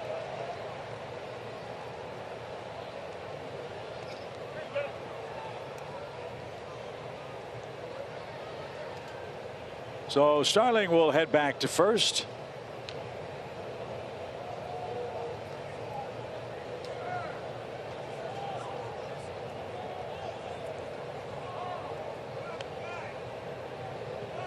He's having fun. He's telling Aguilar, hit it to right field so I can try to get to third.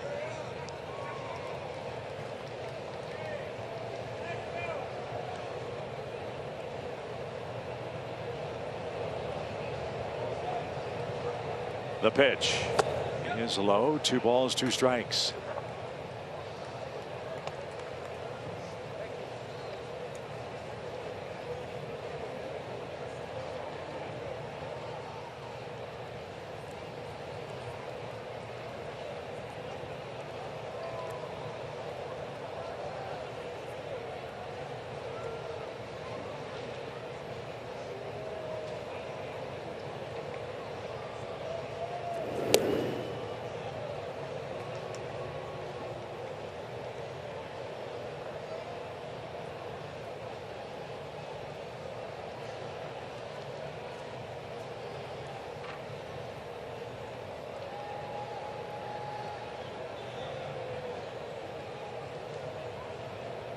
Green ready with his 2-2 pitch. Marte takes off, and a high fly ball wallop to deep left field. It's another 2-strike hit. It's a home run for Aguilar, and the Marlins have broken this game open.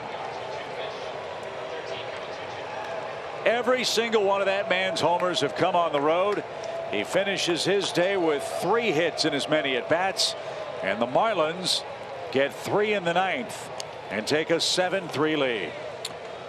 Yeah, it's been tough going today for Shane. He been able to get to 2 strikes, obviously, and has not been able to make a strike 3 pitch. And another little bit of a rolling slider right there, kind of backed up a little bit into the middle of the zone, and that man's not going to miss too many of those.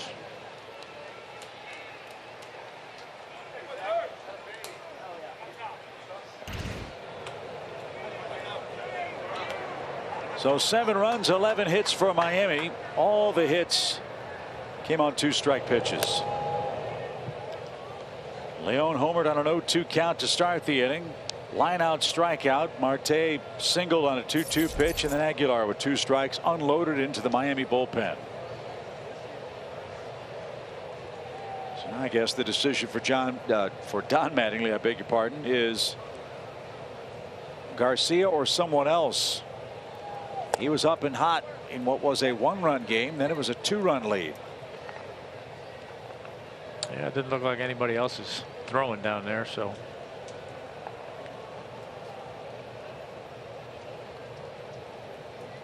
Aguilar with 13 homers, 54 RBIs.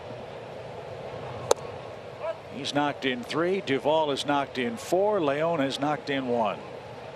Is that right?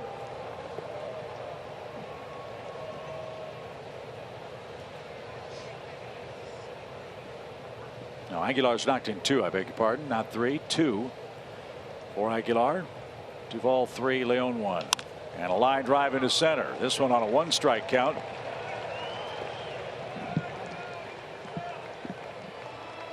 And 3 straight hits. There is action in the Braves bullpen as a very long inning continues for Shane Green. Rick Kranitz is on his way out as he's thrown 29 pitches here in the 9th inning. So barring a big comeback by the Braves, they'll drop this series to the Marlins and hope to gather themselves in Pittsburgh. Our coverage of Braves Pirates baseball from PNC Park will come your way at 6:30 Eastern. Braves baseball is presented by Truist. Hope you'll catch us on Bally Sports South and the Bally Sports app.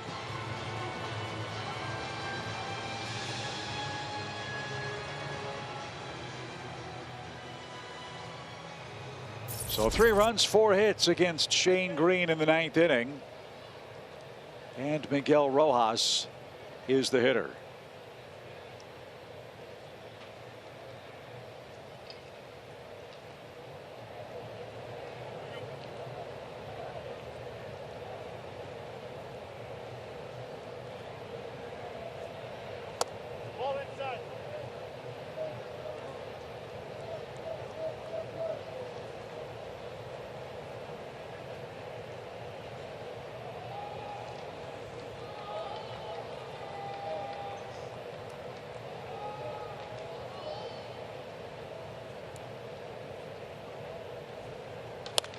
Popped up and back toward the Truist Club seats, and a 1-1 count.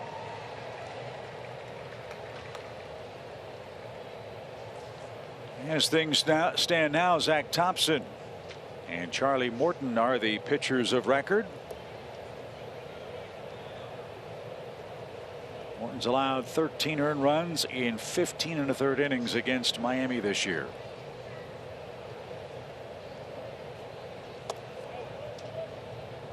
I would imagine, Tom, if Green can't get Rojas, this would be it for him. He's got to be just about out of gas. 32 pitches. Yeah, I would think so. I mean, look, the Braves are trying awful hard to get him through this inning and not have to use another arm out of that bullpen. But yeah, I would imagine this is it.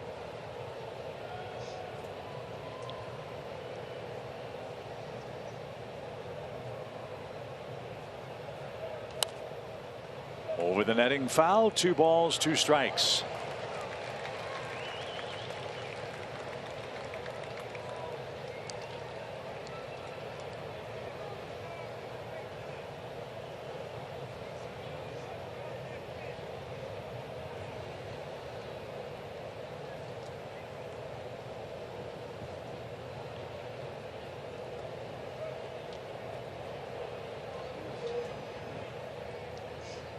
Marlins have hit 2 homers in the inning.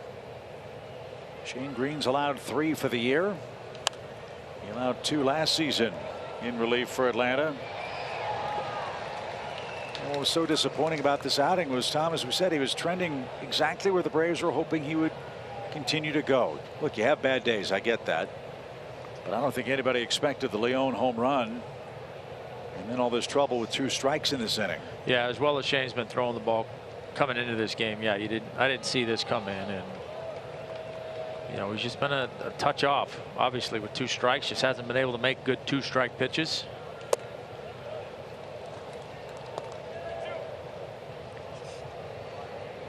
So 35 pitches. Rojas is the 7th man to hit.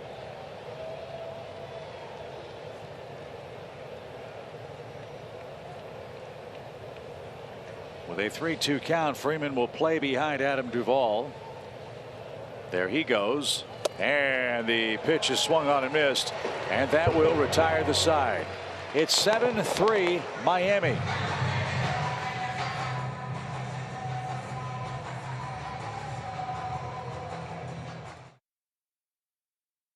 I just want to give a shout out to the Atlanta Braves. Hi, I'm Staff Sergeant James Lee with the 55th Combat Comm Squadron stationed at Robins Air Force Base, Georgia. I'd like to give a shout out to my hometown team, the Atlanta Braves. Go Braves!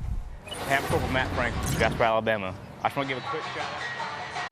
Sadly, it's the Marlins who set off some fireworks today. They've hit 3 home runs and have taken a 7-3 lead into the bottom of the 9th inning.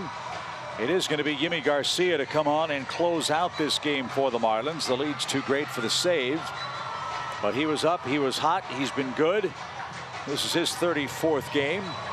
New right side of the infield defense for Don Mattingly. Garrett Cooper stays in the game to play first base, and the man to his right will be Jazz Chisholm, who did not start because of a sore ankle, but he's good enough to go defensively in the 9th inning here in game 3. So for the Braves, they'll have Riley Swanson and Heredia coming up. Dansby's had a good day with a couple of doubles and an RBI. Heredia's got a hit, so look, ballpark's playing lively, but the Braves have to do something that they've not done yet. Yimi Garcia has not given up a run to the Braves yet in his career. It's time to change that. Yeah, I mean, why not, right? Broadcaster's jinx right there. Yeah, so here we go. Let's go. 9 2/3 innings, no runs for Yimi Garcia.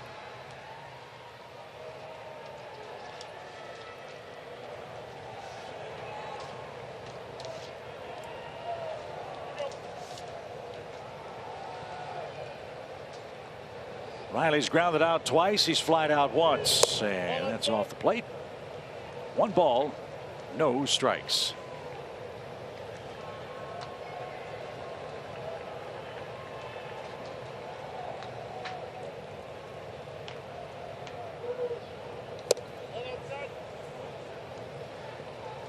It's often said, sometimes it's true, when the game is not a save situation for whatever reason, a closer's adrenaline or stuff or results aren't as good as if it was a 1-run game. At this point, we'll take any breaks we can get.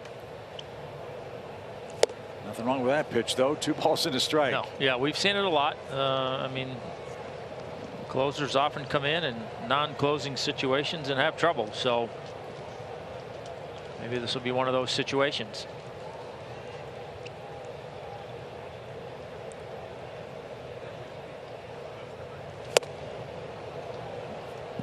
This guy just rears back and brings it. 97, then 98. Hitless series for Austin Riley, 0 for 9.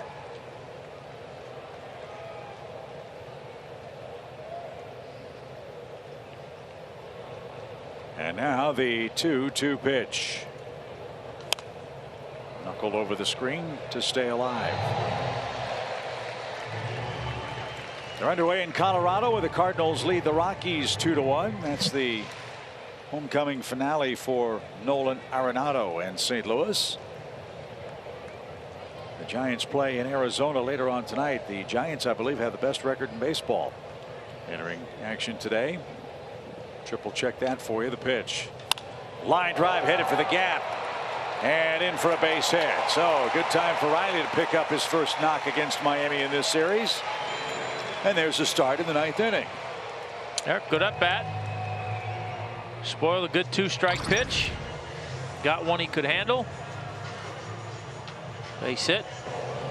Breaks an 0 streak for him and a good start to the 9th.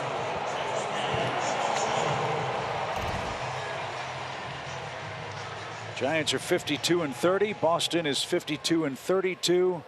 Dodgers 52 and make it 53-31 with their win today. Those are the top clubs in the bigs. Here's Dansby. See if he can keep it rolling. Couple of doubles for the Braves shortstop. Dansby had 2 hits in his prior 19 at bats before coming into play today. He's 2 for 3 this afternoon.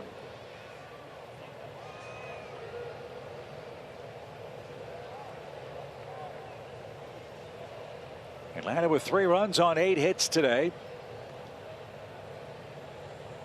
Marlins staff, to use a phrase Brian Snitker uses from time to time, they have been a rough ride for the Atlanta offense. They've had a good series. Pressed into action Friday night and responded, and they've been really good since.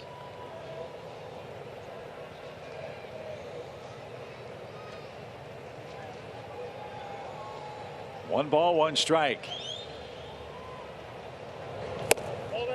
That's upstairs. Coming into today, the Braves had scored a total of 3 runs in this series with the Marlins. They've got 3 today.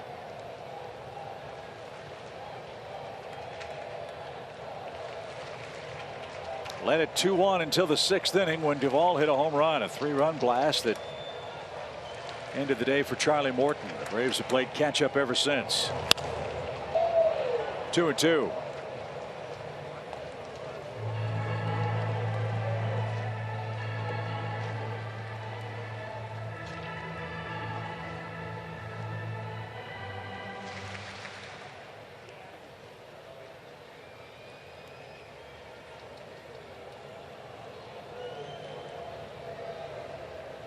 Huge hole on the right side for Swanson with 2 outs. The Braves need base runners any way they can get them.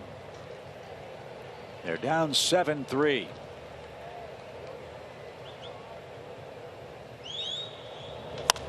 Took a shot at right and pops it up. Jazz Chisholm, sore ankle and all, can't get it. Duvall was there too. Chisholm had to run a country mile and couldn't make the play, and gingerly makes his way back to second base. Yeah, he had a long way to go, and I don't think he was tracking that ball very well.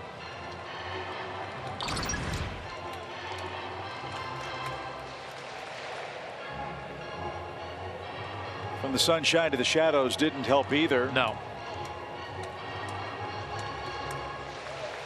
This came up a little short.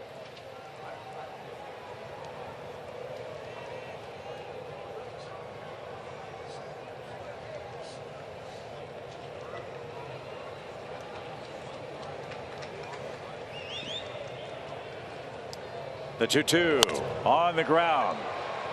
Rojas will get 1, and Swanson reaches on the force play. Riley's retired 6-4. Braves have 2 outs left. Yeah. And here's Heredia. Rojas had a little trouble with the transfer on that. Once he did, took his time, made sure he made a good throw to second base, got the lead run, or the lead runner, I should say.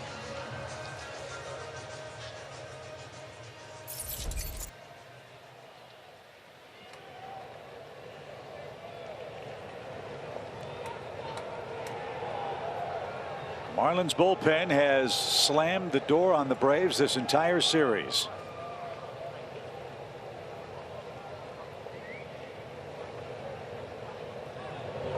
Hammered into the left field corner. Did he keep it fair? He did not. That would have made things a little more interesting. But it's a long, loud strike for Heredia. Yeah, I got a hanging breaking ball just a tad out in front.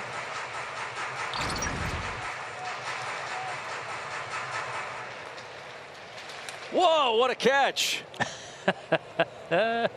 She's as surprised as anybody in the ballpark that she caught it. I think that's one that caught her more than she caught it. She needs a gold glove. Yeah. After that play, that was outstanding. And a shot to right field. Heredia with a one-out hit. That's what you want. First and second, Arcia's coming up.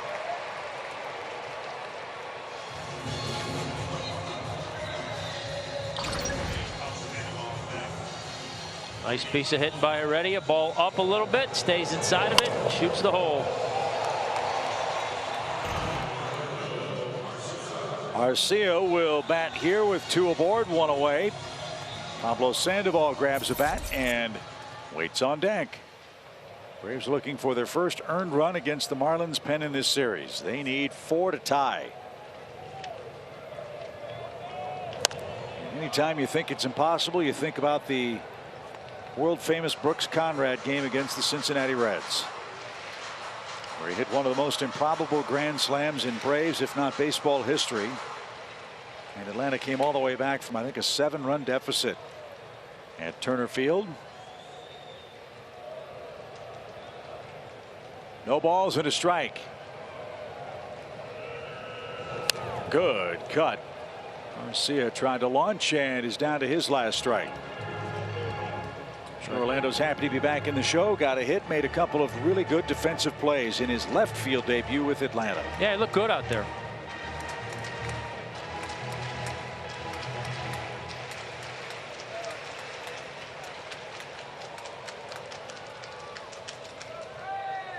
No balls, 2 strikes. First and second, 1 out.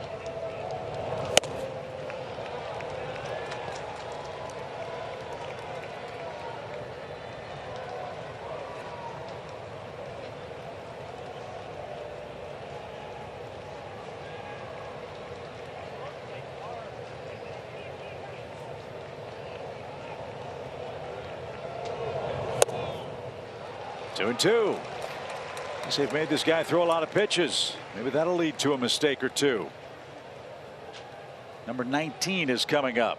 Again, it's one of the great mysteries of the game. As good as he's been, he's not been overwhelming in this 9th inning yet. Yimi Garcia.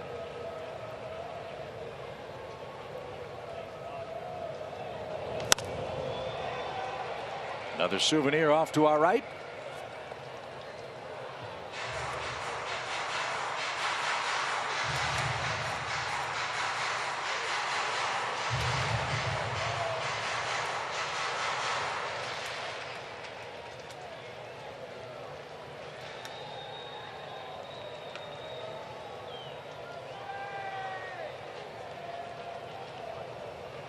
Pitch number 20 coming.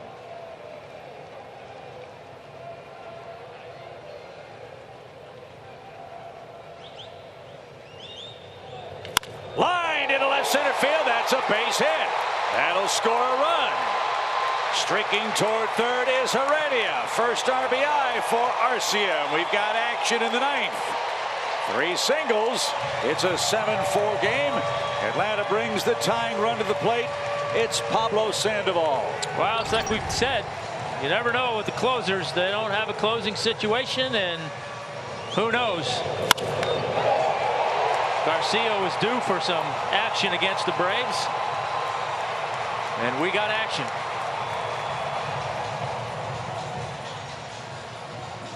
Nobody's up in the Marlins bullpen. Mel Stottlemyre will make his way to the mound. Garcia's had to throw a lot of pitches. Now he's got Pablo Sandoval staring him in the eye.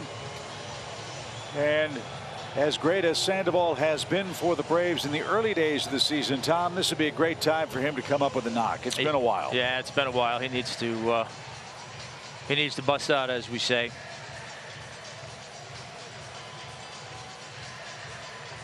Just 1 for his last 25.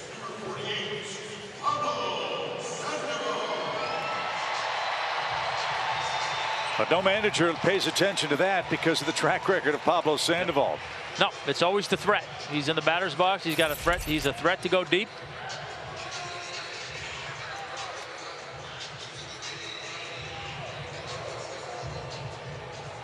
Just keep that line moving. Back-to-back hits for the Braves have been tough to come by in the series. They've got him here in the 9th.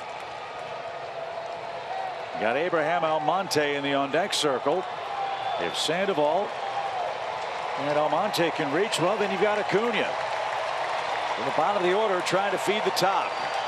7-4. Braves have 2 outs left. Way outside, ball 1.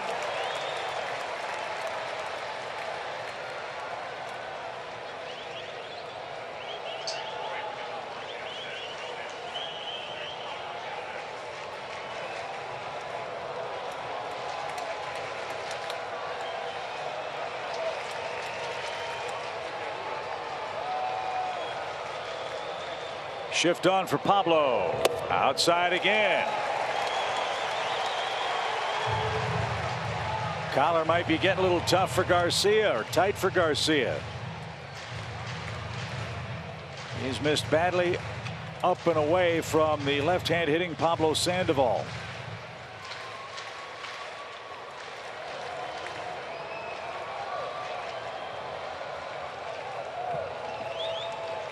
Two balls, no strikes. He missed again. Ball 3.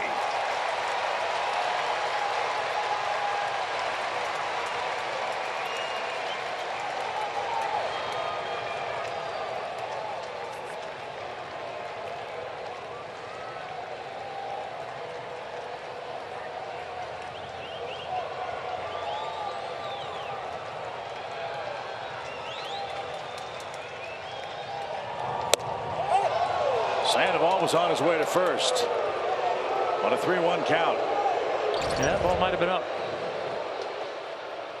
Yeah. Could have been a ball, kind of a proverbial 3-0 strike call.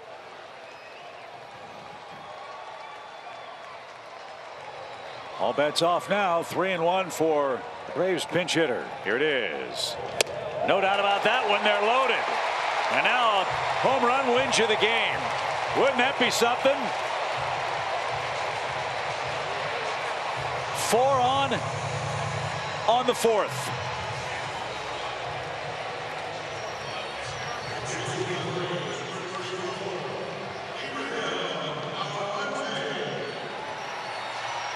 So Enciarte will pinch run for Sandoval.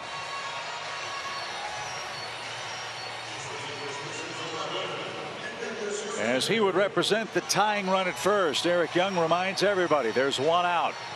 No place to put Almonte. This is a great place for Abraham. We know how patient he is at the plate.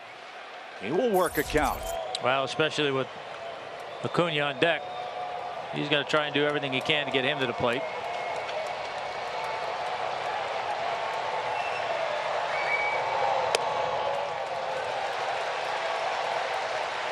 Bullpen's going to work now for Miami.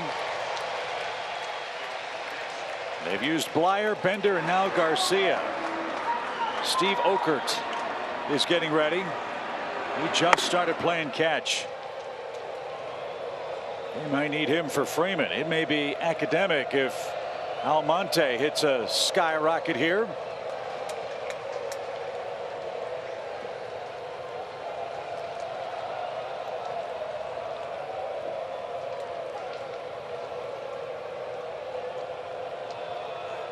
Three singles and a walk with a force play.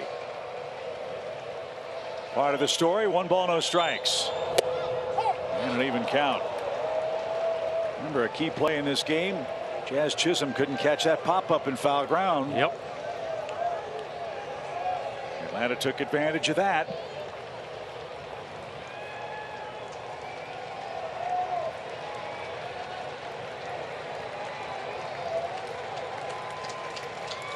The 1-1 pitch.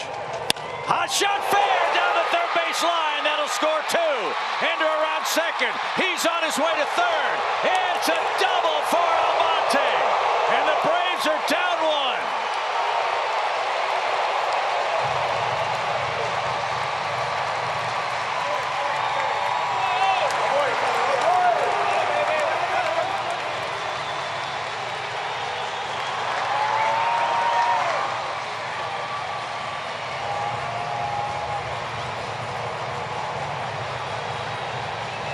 So, Don Mattingly, you've got a choice. Look at him serve that ball where it's pitched off the line. Almonte with a pinch hit double. You've got righty with Acuna. And you've got Freeman on deck and Albies to follow. The bottom of the lineup got it back to the top, and the Braves are somehow down a run. Well, how many times have we seen it with closers? And what a time for the Marlins pen to give up their first earned runs. The Braves have scored 3, second and third, 1 out. Ballpark roaring. Hot shot back to the screen by Acuna. That was Garcia's best fastball so far, 97 on that one. And the beauty of this situation, Tom, you don't need a homer to win it. A single could win it for you. Infield is in. Outfield shortens up just a touch. 2 fast runners on. And Acuna with a third inning homer, a chance to be a 9th inning hero. And 2 great fastballs has him behind 0-2. So Don Mattingly sticking with Garcia, who's now thrown 30 pitches. You've got Okert in the bullpen with Freeman waiting on deck. Then you've got the switch hitting Ozzie Albies. We'll see how it all plays out. An all-star moment for Acuna, but he's got hard work here. 0-2. High fly ball. That might be deep enough to tie it. NCRT at third. There's the catch. Here he comes. Duvall's throw is up the line. And Almonte moves up 2. Acuna with a sac fly ties this game.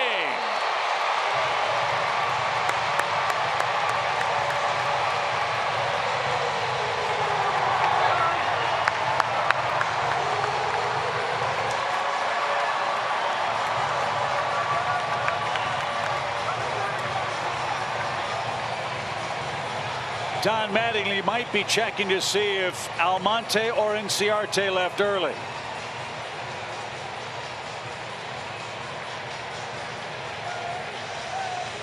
They will not check it.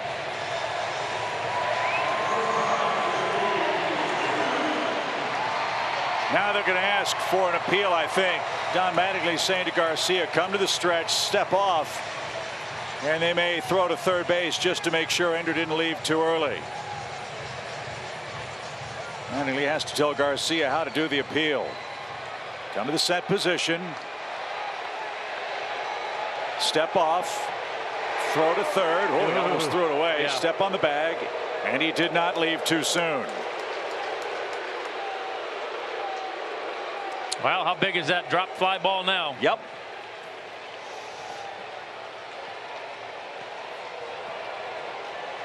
So this is interesting to me. I was going to wonder if they're going to go ahead and pass Freddie Freeman. You don't let the MVP beat you, but the challenge now is you've got Ozzie Albies, who's been the hottest hitter on the club for the last 32 games. He'll be the 9th man to hit in the inning. He's 7 for 9 with runners in scoring position of late. And you know he loves to hit the first pitch. And Garcia, Tom, has thrown a ton of them. 31 in this inning. And they're going to walk him too.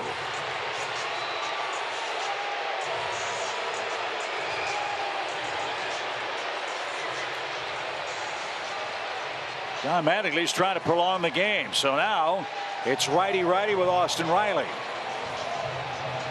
who started the inning with a single. Yeah, smart move by Mattingly. Really don't have much choice. Really don't want to pitch to either one of those guys, Freddie or Ozzie, excuse me. So you opt for the righty-righty matchup. Well, we've seen Riley hit the ball the other way. He's got the whole right side to play with. as Garcia's got him loaded. Swing and a miss at 94, a slider. Riley's looking for his first game-ending RBI for Atlanta. He's down a strike. The Braves with 4 in the 9th have tied it up. 7-7.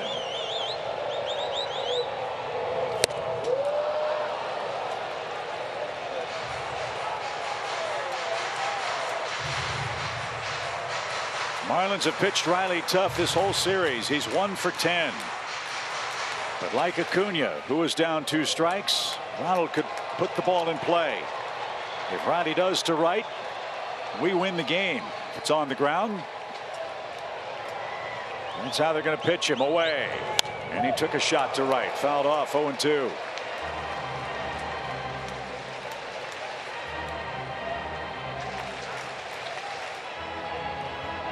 Well, if nothing else, Tom, you know you've forced extra innings. Yeah. It was looking real bleak about 15 minutes ago. 35 pitches with the next one for Garcia, the pitch.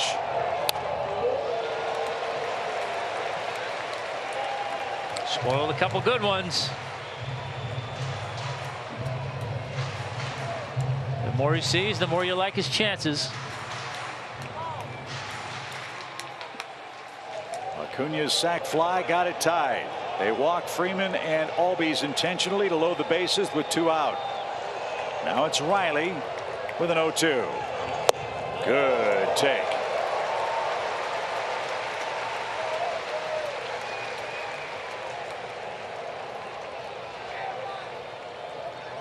How about a wild pitch? Yeah. He'll be all right.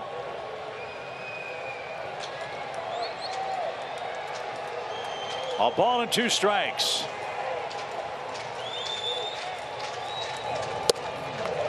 Well, he wants action now. And remember, with Dylan Floro maybe unavailable, Marlins bullpen might be a little short late. Yeah, you got to figure Floro back-to-back nights with 30+ pitches, so let's make it irrelevant right here. 2 balls, 2 strikes. Not to be. We will see extra innings. Riley strikes out, but what a comeback for Atlanta against Yimi Garcia. It wasn't a save situation, and the Braves took advantage. They scored 4 times. RBI hits from Arcia and Almonte, and a sac fly from Ronald sends us to the 10th, 7-up. 4, they tie the Marlins. It's 7-7. And we head to the 10th inning now. It's an all-Smith battery for the Braves now. Will Smith is on the mound.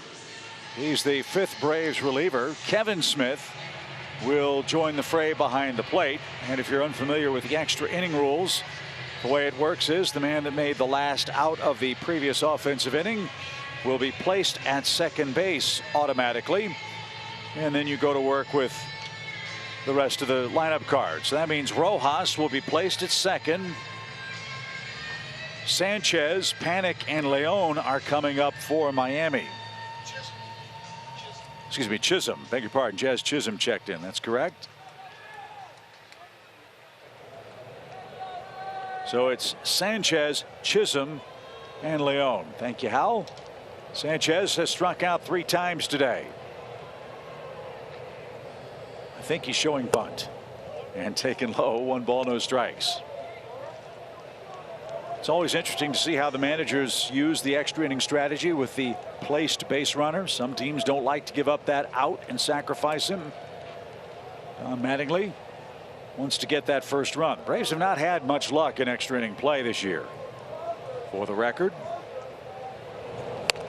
and I'm not sure who benefits most in the extra inning rule. It seems to me the way it's played for the Braves, they haven't hit well. Right. And so the other team gets that first run. It puts an awful lot of pressure on you when you get the same rules applied for your offense in the home half of the inning. Yeah, and I haven't seen, you know, I'm with you. I'm interested always to see how this plays out. I haven't, to my recollection, games I've done, I think this is the first time I've seen a team sacrifice or try to sacrifice bunt in this situation. You know, and it could be that, yeah, Don just wants to play for a run, and you know, bottom half of the order coming up again for the Braves. He wants to try and get that lead and put pressure back on them. Bunted foul. And that might be one reason why we don't know how this sequence is going to play out, but we don't like to use the term lost art when it comes to bunting, but it is something we don't see much of anymore in the game. Nope, you're right.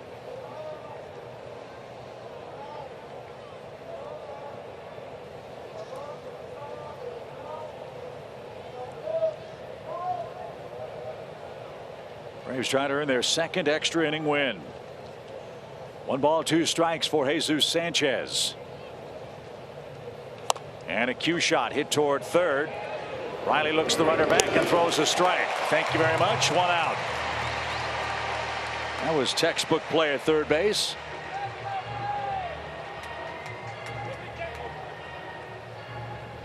Yeah, good job by Austin. Feel the ball, look the runner back, make sure he's stopped, get the out. So our first look at Chisholm. Remember, a sore ankle has been bothering him. He felt that swinging the bat the other night. We've seen this kid light up left-handed pitching, so be careful. He's got lots of pop.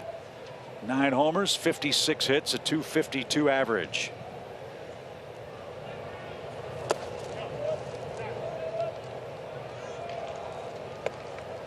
Let's see how the Marlins have fared this year in extra inning play. They're 3-4.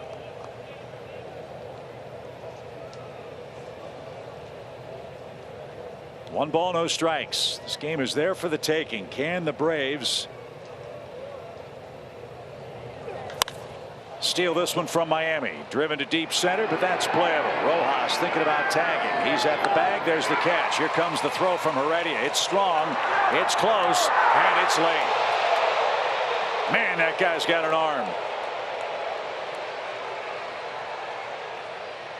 2 outs, runner at third.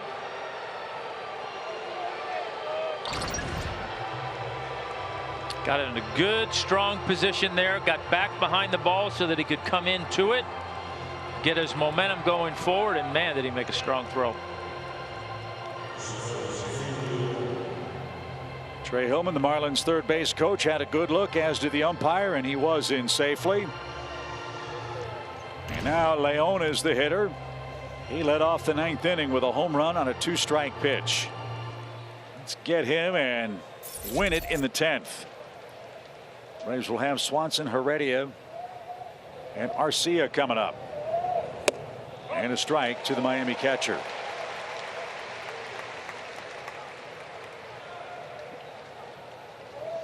You talk about emotional swing games.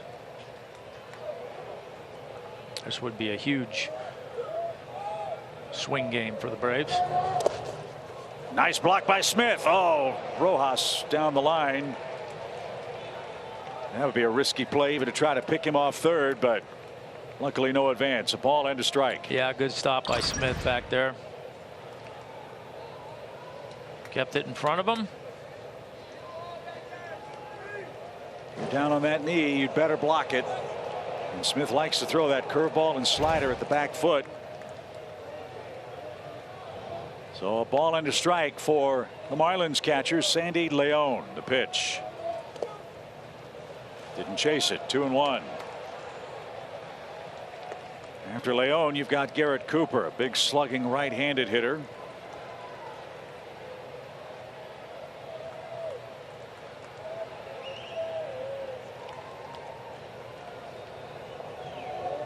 Seven in the 10th.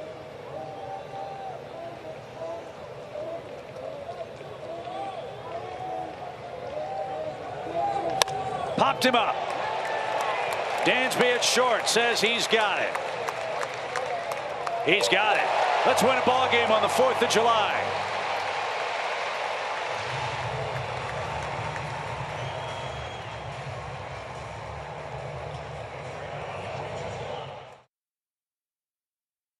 Riley standing at second base to lead off the home 10th inning. Dansby Swanson Guillermo Heredia and Orlando Arcia are coming up. They will face Anthony Bass, who's in his 36th game. Pitch an inning here on Friday night. Give up a hit. Clean inning otherwise. So yeah, now we see how the Braves want to try and play it. Do they try to sacrifice, or are they just going to try and hit their way to victory? How do you feel about this runner placed at second rule? Are you a fan of it? I am. Are you? Yeah, I am. I mean, I'm not, like I said, as a broadcaster, absolutely. Well, as a player, maybe not so much, but you know, like we've talked about, I mean, it's everybody knows I'm a huge hockey fan. I love, you know, overtime situations in hockey with 3-on-3 and then the shootout, creating excitement and getting the game over with. I think this does that. You know, I mean, I know it's a little bit wonky maybe, but it creates a sense of urgency, and what's wrong with that? Nothing. And it's certainly puts the pressure on the relief pitchers right out of the chute. Absolutely. I mean, and as we've talked about, that's the only thing I don't like. I mean, the pitcher's going out there with a runner on base that they didn't put there, and then if it doesn't go their way, you know, they've got to take the loss. Right. I don't like that. Yeah, I wish there would be a team loss, like an NBA team rebound. Maybe that's something that'll be addressed. Well, let's hang a loss on Mr. Bass here. Dansby Swanson will get things started in the Braves 10th. Atlanta 1-6 in extra inning games. They have a grand total of 4 hits in extra innings this year. Well, let's make it 5. Yeah. Oh, that one got away from Leon, but not far enough to advance Riley, who's the placed runner. Dansby has been so good at home this year. His 26th home RBI at Truist Park. He's reached base 3 times. He's scored a run. He's driven in a run. It's been a while since the Braves bench has chased him around the infield at home. This would be a perfect time for that.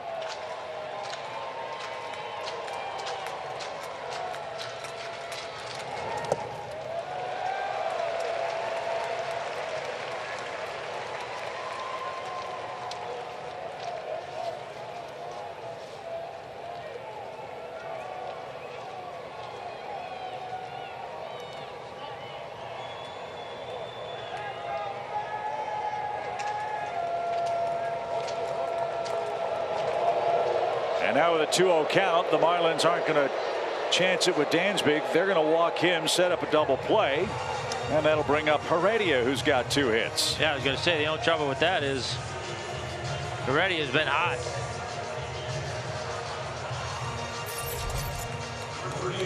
Marlins bullpen is dangerously thin now. I'm assuming Floro's not available. They just acquired David Hess from Tampa Bay. Jordan Holloway was brought up from the minor leagues today. They've got Steven Okert and Zach Pop. That's what's left after Bass. Well, they got Detweiler too, but he threw a ton of innings in the opening game of the series. Yeah, I'd be surprised if he was available unless it was an absolute necessity. Did Lopez, anything happen with him? Suspension or anything? I've not heard anything. So I would imagine that he might be. He could be a choice at some point. Good call. Forgot about that. As Heredia hits and takes downstairs, ball 1.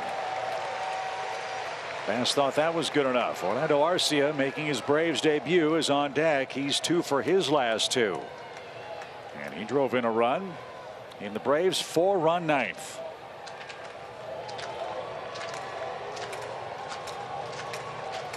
One-0 pitch. Fast runners on for Atlanta. Here it is.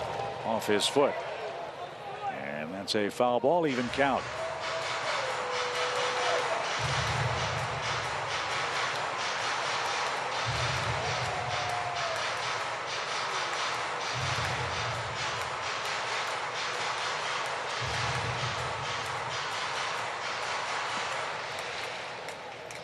Yeah, I think from a strategy standpoint here, a bunt doesn't make much sense, because if you get it down, you're probably going to walk Arcia, set up a double play ball with Kevin Smith coming up, who's not obviously fleet of foot.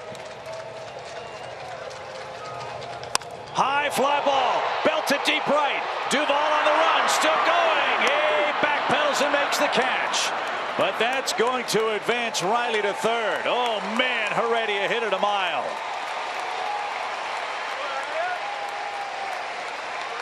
When that left the bat, I thought the Braves were in business. They still could be. I did too. Good job. That ball hung up again. It's the second ball that was hit out there that looked like it was going further than it ended up going. Like it got hung up there in the wind a little bit, but the ball able to run it down.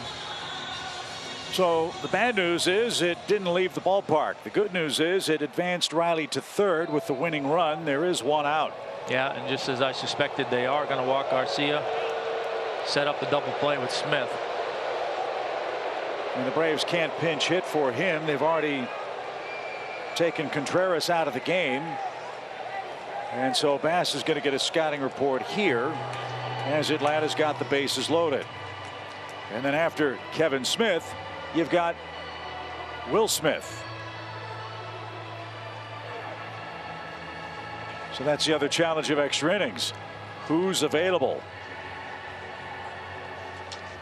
Max Fried's come out on deck, so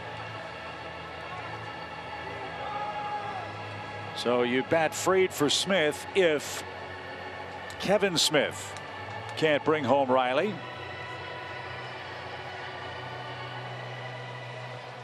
Yes, the Braves have used all of their extra offensive players. Yeah, I think the Marlins have what, Floro left? I think is their only guy left. Braves have used all of theirs. Not Floro, Alfaro. Sorry. Alfaro, right? Their backup or their starting catcher, but he hasn't played yet. So Kevin Smith, the stage is yours. Bases are loaded for Atlanta. Second time in as many innings. First pitch fastball, rip it. Too low to do that. Ball one.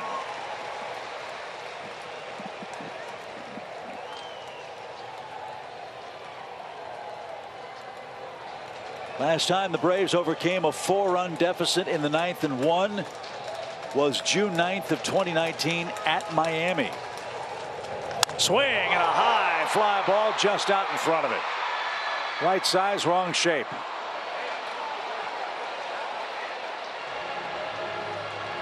Even count. And again, when you talk about pressure, yeah, there's pressure on the pitchers. There's a lot of pressure on the offense too. Absolutely. In these moments, you got to play fundamental baseball. Got to put it in play.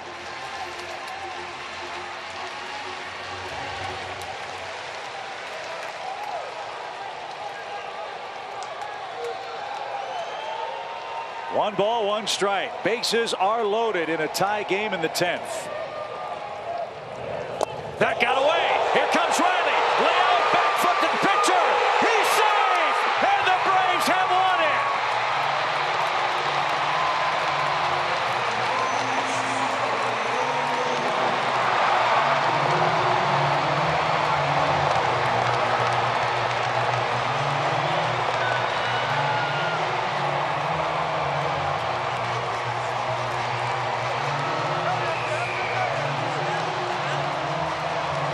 The Braves celebrate, but we're going to get an umpire review on the bang-bang play at the plate.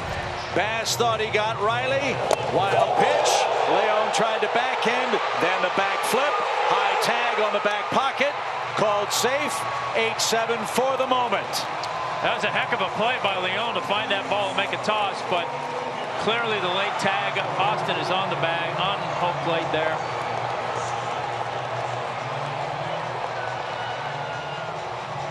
My only question is, did Riley hit the foot of Bass before the tag was applied? Did he kick him off the plate right there? Yeah, I wondered that myself, but I don't. Can you tell? I don't know. Is there enough there? I mean, the foot definitely got hung up on Bass's foot. I mean, did the toe graze the plate? I don't. Well, we've had a toe play. Where's Alec Bohm when you need him? Yeah. So the call on the field for the moment is safe. There has to be clear and convincing evidence to change it. That was a great backflip from Leon to make it as close as he did, and Bass didn't spectate. He did his job. And Riley came home with what should be, we hope, the final and winning run for the Braves. Yeah, you know, the fact that they're taking such a long look at this, you know that's what they're looking at. You definitely see Austin's foot get tangled up on Bass's lead foot. Or back foot, I should say, and it came up in the air, but Is there enough there to change the call on the field?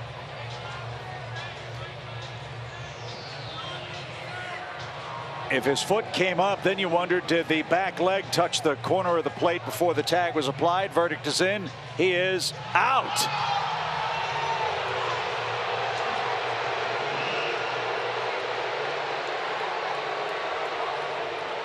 So on a wild pitch, the other runners move up. Riley is out. 2-1 at the plate.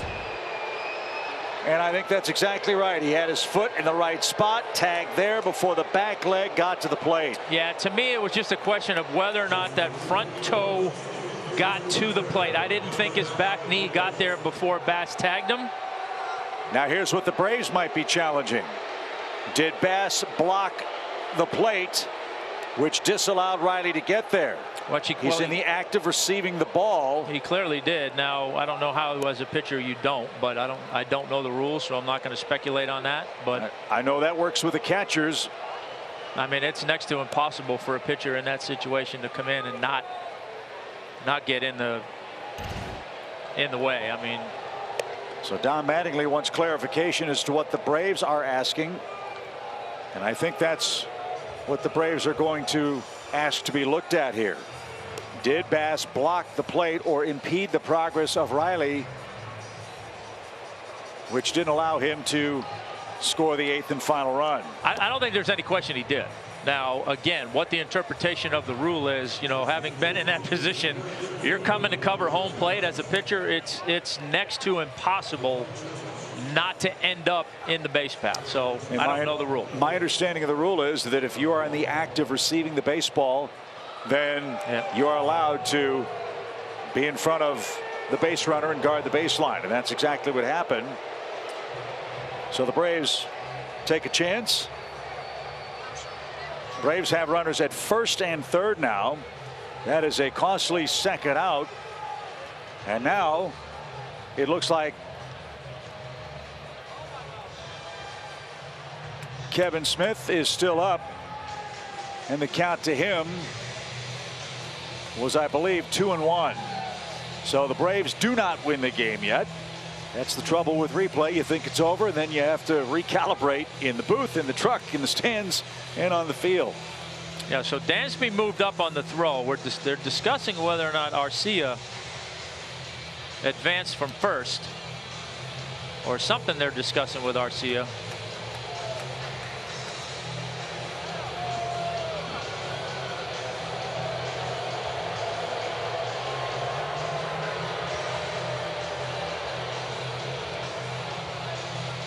So he apparently did not advance. So Atlanta will have him first and third. Kevin Smith has a 2-ball 1-strike count. Max Fried is on deck. And again, it sets up an interesting scenario for Don Mattingly. Are they going to put Smith on? He is, yes. And go to the pitcher? I thought Don just, yeah, he's holding up for 4 fingers. He's putting Smith on.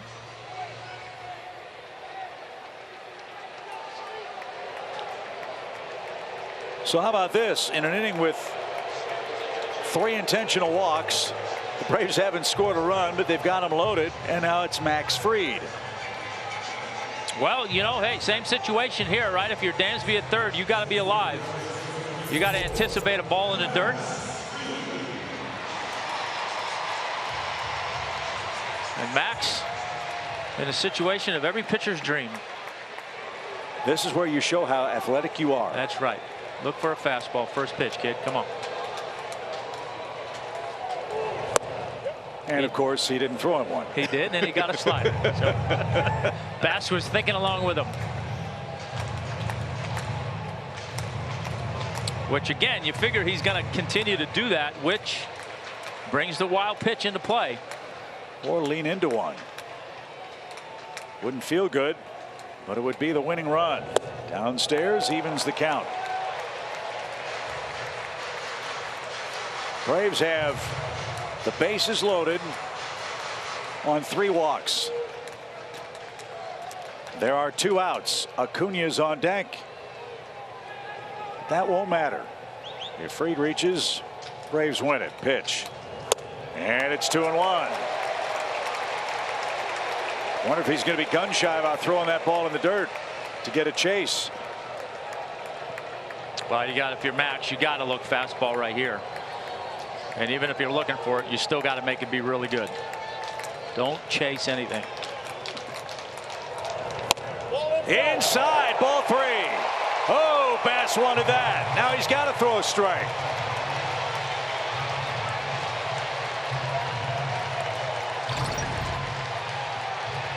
Yeah, that ball was in. Didn't come back all the way.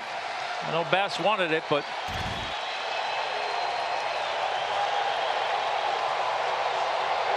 swing and a line drive. Braves win. Max Fried.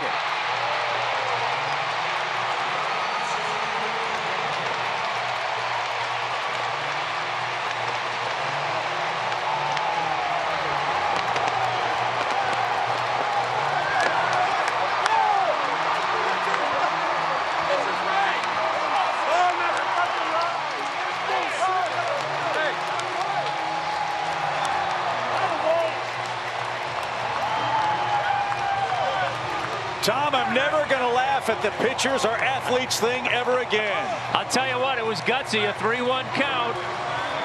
It was gutsy, but Max got a pitch he could handle and put a good swing on it, put it in play. Big hit, big win. Great comeback win for the Braves. And for Atlanta, 2 series wins back-to-back at home. Brian Snitker's blood pressure will start to settle in as they score 4 in the 9th to tie it.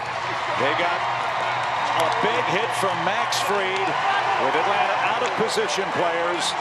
And the Braves again, Tom, pull to within a game of 500. They pick up a game, or hope to pick up a game on the Mets, who have another game to be played tonight against the Yankees.